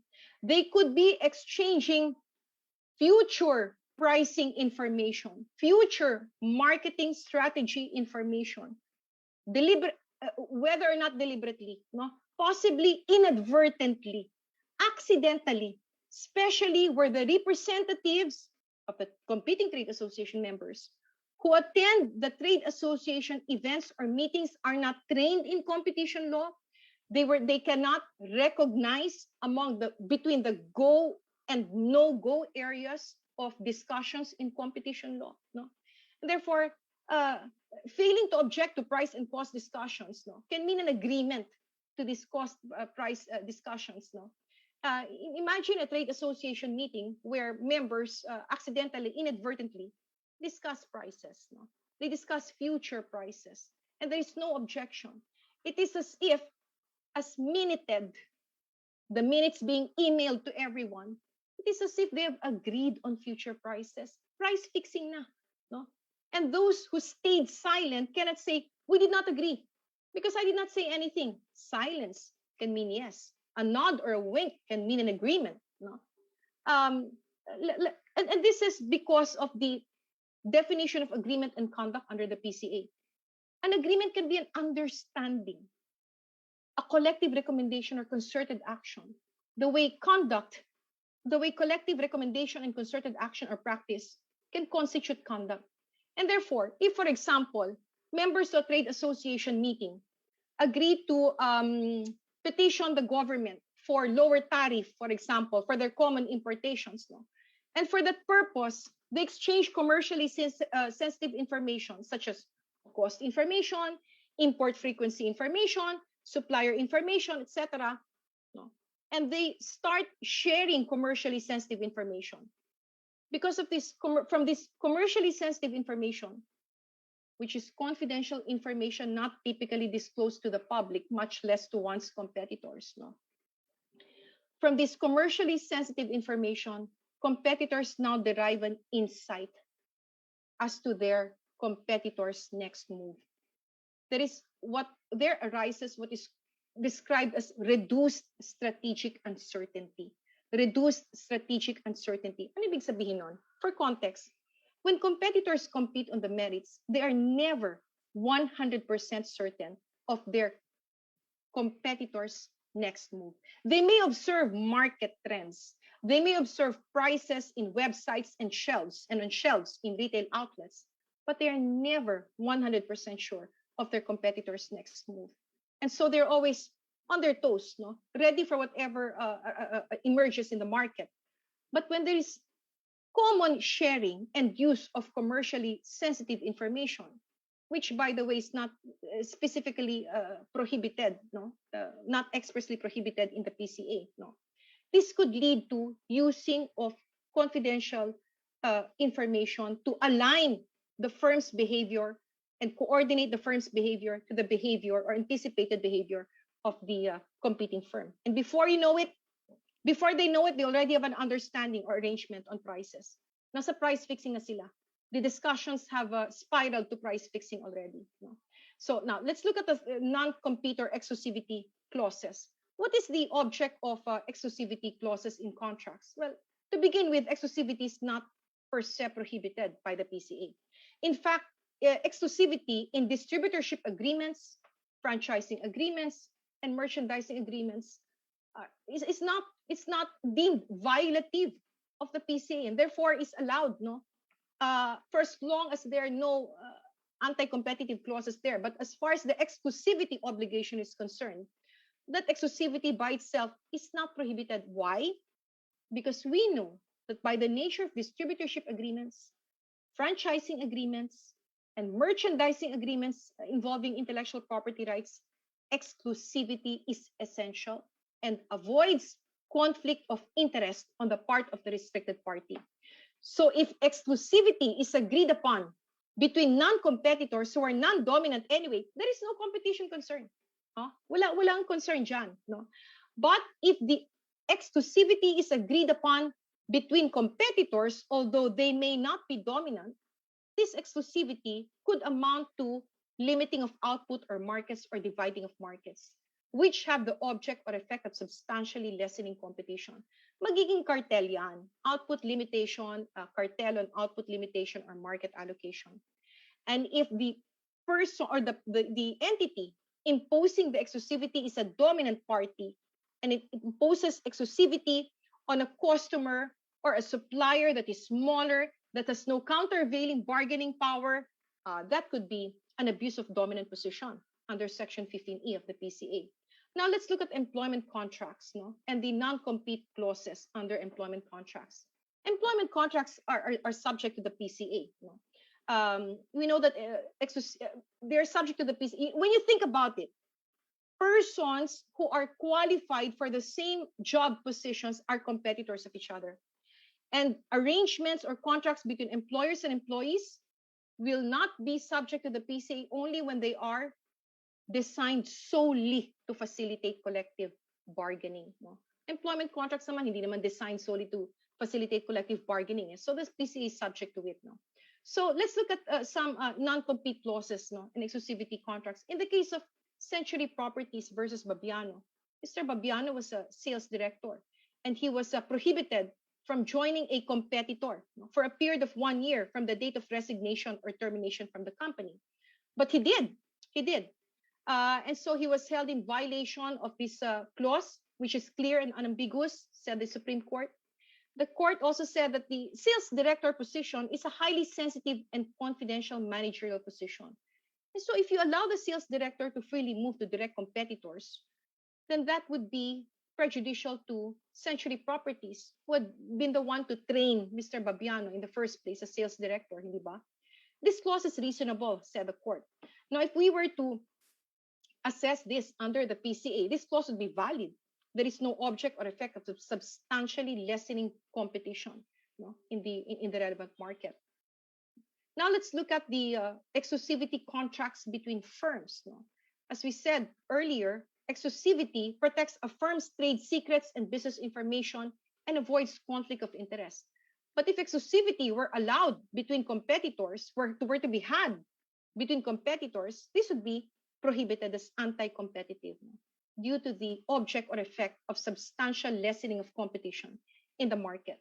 Let's look at one exclusivity provision in the agreement between the condominium developer and a internet service provider, Fiber to Deca Homes. Fiber to Deca Homes became the sole internet service provider in the developer's 9 condominium projects, and they were charged with having abused their dominant position in the market. They admitted their abuse of dominant position. They proposed a settlement. They voluntarily ceased the anti-competitive conduct. They sent letters to other ISPs inviting them to offer internet services in the condominium projects. They released condominium residents from their locked-in provisions with Fiber to Deca Homes. Gayon pa man, tingnan niyo ang fine, 27.1 million pesos. Now let's look at contractual tying, tying of unrelated goods. Example of tying of unrelated goods, meron naman tayo ding tying of unrelated obligations. For example, a dominant entity says, I will sell you my liquid oil products if and only if you agree to lease your barges to me. That is tying. Wala namang kinalaman ng pagrenta ng bangka, sa pagbenta o pagbili ng liquid oil products, Bakit sinasama sa usapan yun? But you can say, pero attorney, this is just ordinary quid pro quo, hindi ba? In commercial negotiations, maari. Pero kung isa sa mga partido ay tinatawag na dominant entity, then this imposition of tying unrelated obligations, of imposing forced riders can be exclusionary at be anti-competitive, an abuse of dominant position. May isa naman tying na tinatawag, tying of goods and services. Yung tinatawag na free riding. Why? Tingnan natin example. Let us say I'm a dominant entity and I say, I will sell photocopying equipment to you if and only if you also purchase my X-ray equipment. That is a tied product. In this case, the customer might not need my X-ray equipment, or the customer might want to purchase the X-ray equipment from another supplier. Why would I prevent that customer from purchasing from another supplier? So nakikita nyo yung impact of tying of unrelated obligations in the market. So there are 3 examples here of tying, where Tetra Pak required its purchasers to use only Tetra Pak cartons on Tetra Pak carton filling machines. And it sought to justify this by saying, there's a natural link. You do have to use Tetra Pak cartons on Tetra Pak carton filling machines. Ang sabi ng European Court of Justice, sabi niya, hindi totoo yan. Walang natural link. Kasi sa katunayan, base sa commercial usage, merong mga gumagawa ng kahon na hindi gumagawa ng carton filling machines. At nagbebenta ng kahon lamang para sa carton filling machine producers. And therefore, there's no natural link. Tying yan. That is undue tying. Pangalawa, dito sa International Salt Company. International Salt Company leases machines to its customers but requires the use of salt sold by International Salt. Sabi niya, kasi I want to ensure that the salt tablet depositor machines will function satisfactorily. So the US Supreme Court said, ganun ba? If that is your reason, then that is fine. You want to keep the maintenance cost low, guarantee satisfactory functioning of your machine. That is fine. But in that case, you will have to allow another supplier of suitable salt to supply to your customer. Ganun din dito sa Hilti. Kung familiar kayo sa Hilti guns, Hilti nail guns na ginagamit sa construction, or sa building, Hilti did not want to sell nail cartridges. Ito po, naglagay po ako dito ng nail cartridges, no, para makita natin. Without the nails. Bakit? Kasi ayaw ng Hilti na pag pinagtinda niya yung nail cartridges sa mga customers niya, the customers will just end up supplying the nail cartridges without the nails to nail manufacturers. Kaya sabi ng korte, that is grave. Your refusal to sell nail gun cartridges only is a grave impairment of competition because it deters smaller players from establishing themselves in the compatible nails industry. Yan ang sabi niya. So kung if we are to assess these practices under Section 15F, it would appear that Tetra Pak cartons are directly connected with Tetra Pak machines, and the salt is directly related to the salt depositor machines, and Hilti's nail guns, nails are directly related to Hilti's nail cartridges. Pag in-apply mo naman ng PCA, parang walang tying. Yan ang lumalabas sa aking pagtingin mo. Walang contractual tying na ipinagbabawal. And therefore, this could be valid under the PCA. No? Now, I'm just conscious of time. Gusto ko lang pumunta dito sa mergers. No? Bakit ba nagma-merge ang bakit pa nagsasanib ang mga korporasyon? No? This is one thing I want my competition law students to visualize, no? Instead of just reading about merger in the revised corporation code. Of course, the RCC is clear, but we want to be able to visualize what happens when entities merge, no? Nagiging isa. Yung dalawa, nagiging isa. The other one is absorbed, ceases to exist. And the acquiring entity that absorbs the absorbed entity is the surviving entity. Pero winner takes all ito para sa akin. Bakit? The surviving entity, no, gains, ano sabi sa revised corporation code?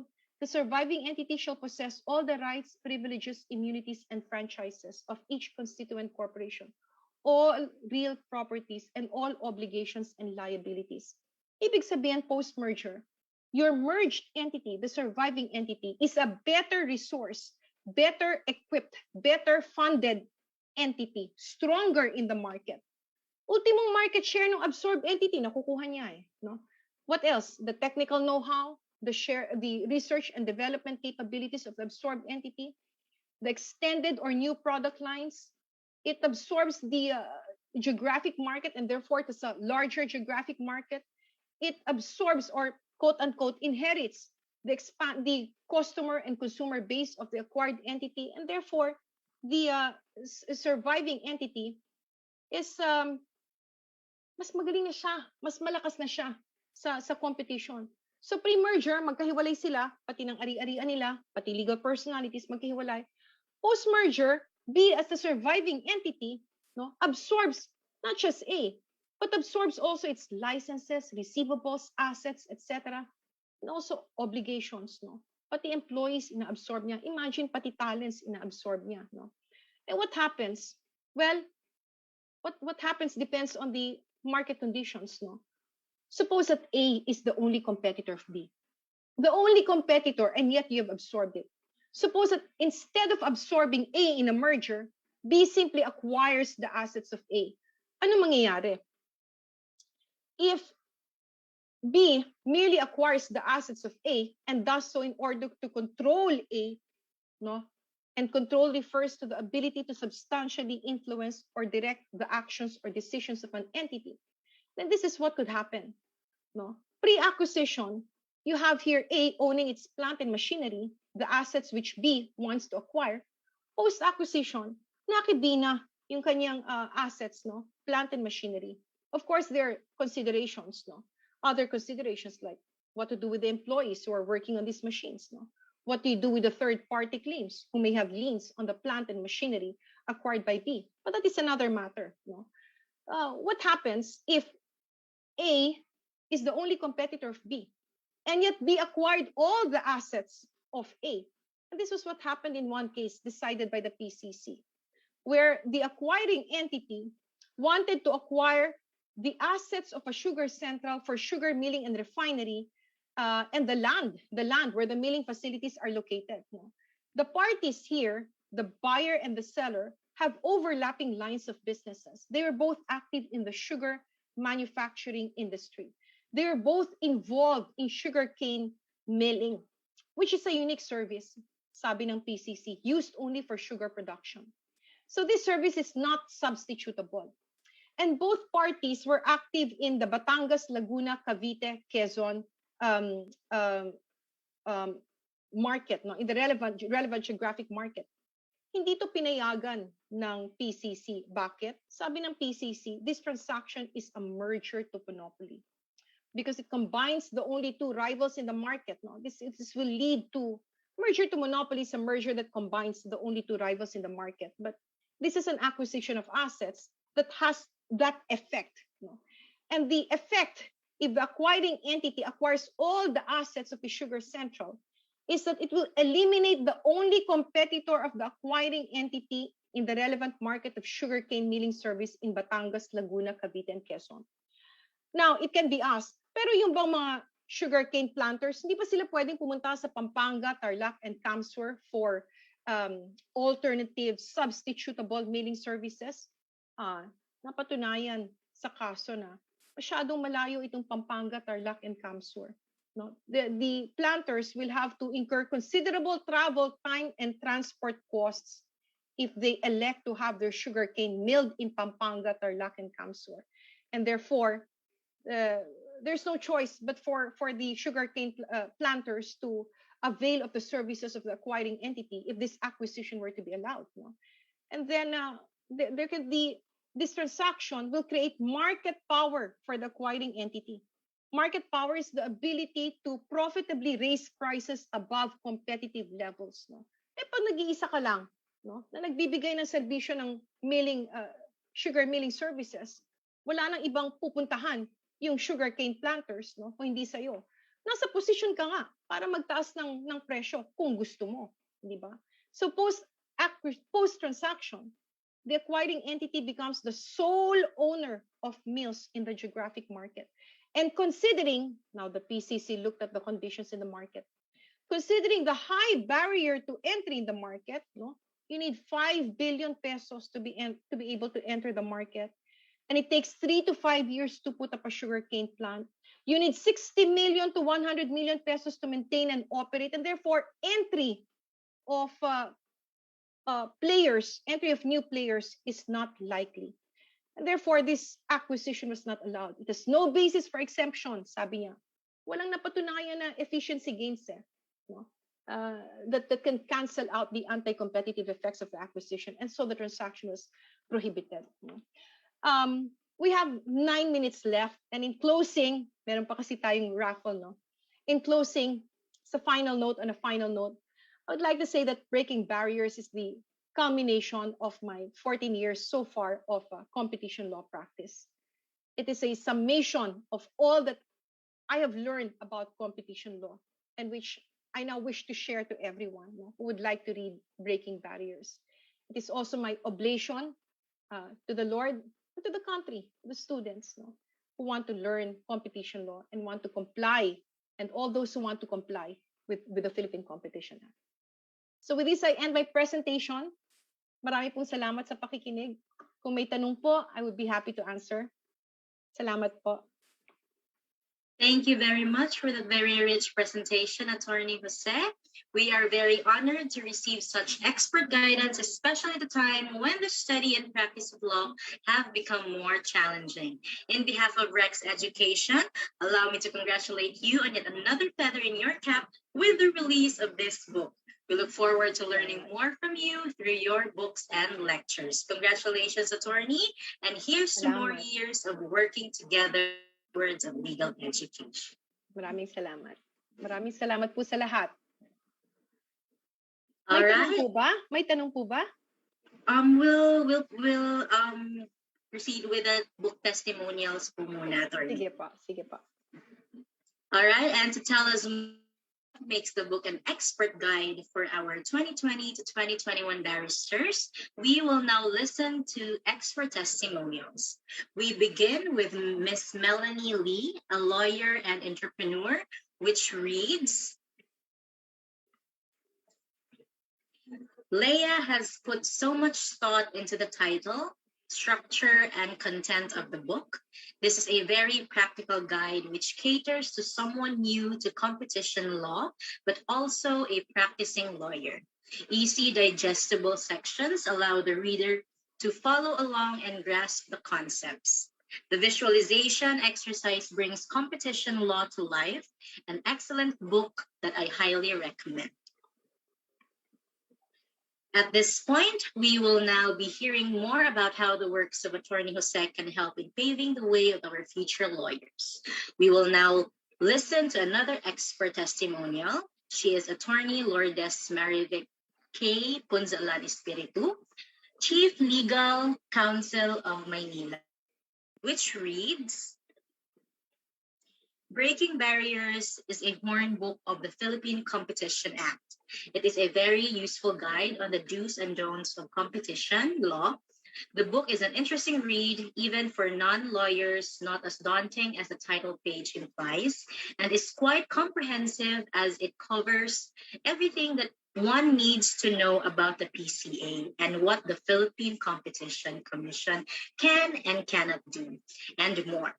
It includes a host of references to American and European cases and concepts which the PCC may look to in resolving issues that may be brought before it.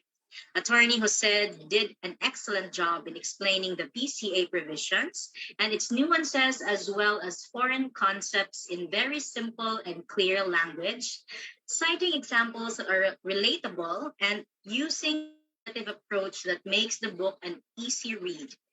Breaking Barriers is a useful contribution to the business sector, as no business is too small to be exempt from the application and from the long arm of the PCC. Attorney Jose's writing style makes the book easy to comprehend even for those without a legal background, and makes for a superb read for entrepreneurs who wish to break new barriers in their businesses. Reading Breaking Barriers makes us all more vigilant and increases our awareness of arrangements and or practices that may be resorted to defeat competition and thus deprive us of the best value in the market. It is a true contribution to academic studies and actual business practices. All right, thank you for all these kind words, Miss Melanie Lee and Attorney Lourdes Marivic Espiritu. Praises of the book gives us utmost pride for having been chosen and entrusted with the public masterpiece. In the same vein, allow us to express our gratitude to you as well for being stewards of legal education. Now we are opening the floor for our question and answer portion with our author, Attorney Jose. So feel free to comment your questions below. We'll be selecting 3 questions from the comments. So as we move forward, I will be reading the questions in behalf of our author. Do you have any questions? All right, we have one question, Attorney, from Kent Branya Tan. Will transactions, example, a merger agreement done abroad or outside the PH, be covered by the PCA? Yes. Yes, when it has reasonable anti-competitive effects, foreseeable anti-competitive effects in the Philippines. Yes, even those transactions or acts done abroad between firms, no agreements, cartel agreements, anti-competitive mergers and acquisitions that have foreseeable effects in the Philippines will be covered by the PCA. Thank you, Attorney. Do we have any more questions from our viewers? This is your chance to ask Attorney Jose.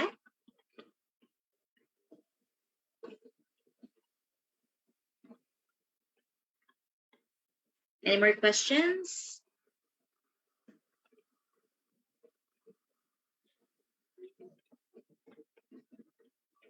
All right, I think, Attorney, that's it for our question and answer portion. Do you have any advice for our 2020 to 2021 barristers and our future lawyers who are watching with us today? Magdasal mabuti. Magdasal mabuti para sa bar, na klaro ang isip, na kalma ang damdamin at huwag tipidin ang pag-aaral at higit sa lahat, huwag mawala ng pag-asa. Huwag mawala ng pag-asa.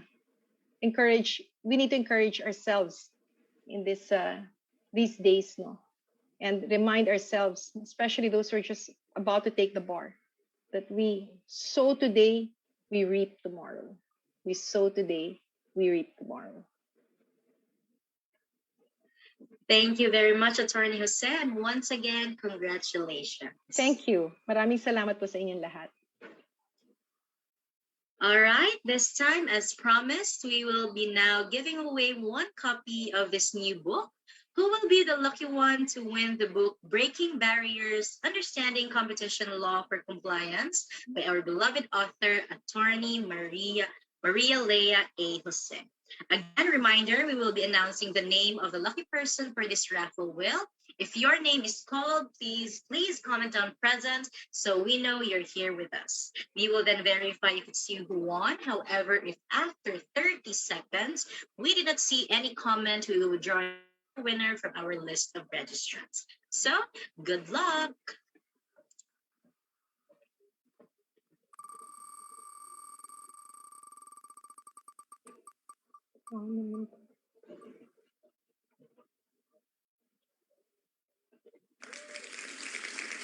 All right, congratulations to Renee. Again, congratulations to Renee. So Renee, if you're here with us today, kindly comment present in the comment section so we can verify if it's you. We will be giving you 30 seconds to comment present. Again, congratulations to Renee.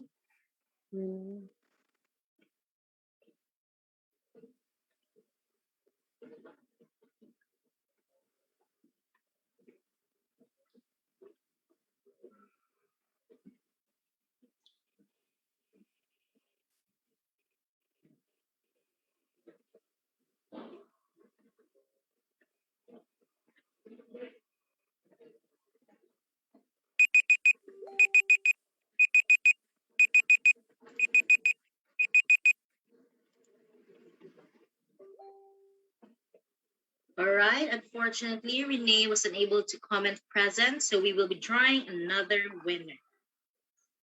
Please spin the wheel.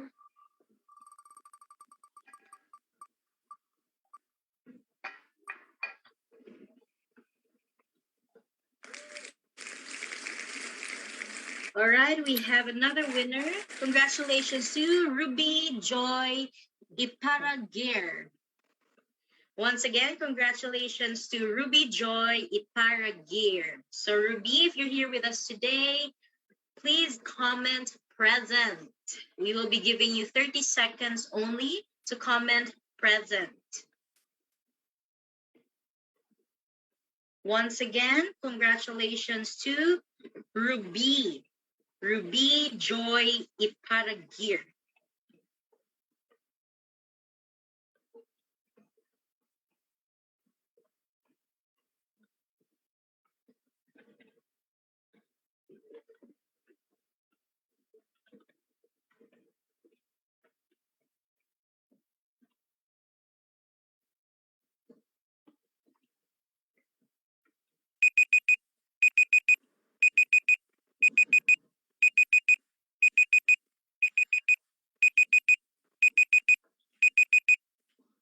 All right, again, Ruby, unfortunately, she was not able to comment present, so our team will draw another winner. So for those who weren't called yet, you still have a chance to win Attorney Jose's new book.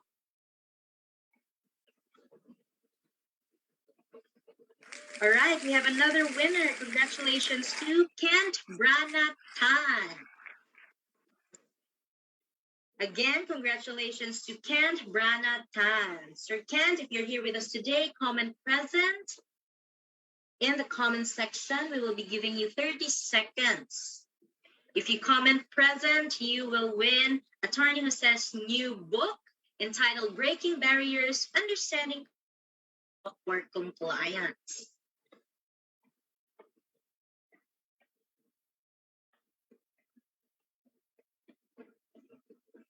All right, congratulations. Congratulations, Kent Brana Tan. You have won a copy of Attorney Jose's new book entitled Breaking Barriers, Understanding Competition Law for Compliance. So a Rex representative will be sending you an email regarding the details on how to claim your prize. Once again, congratulations, Kent Brana Tan. All right. On that note, we have come to the end of this afternoon's program. Indeed, it was a morning afternoon with our legal luminary, Attorney Maria Leah A. Jose, and our distinguished guests. On behalf of Rex Education, I would like to express our heartfelt gratitude for having been chosen as your partner in legal education. We look forward to more years of our fruitful partnership as we continue to work together to enable law students and lawyers achieve their dreams of becoming lawyers and excelling as one. To everyone who joined us this afternoon, thank you for learning with us and for choosing Rex to be your partner in learning. See you all on our next book launch and lecture. Thank you and keep soaring, Bye-bye. educampeones. Thank you.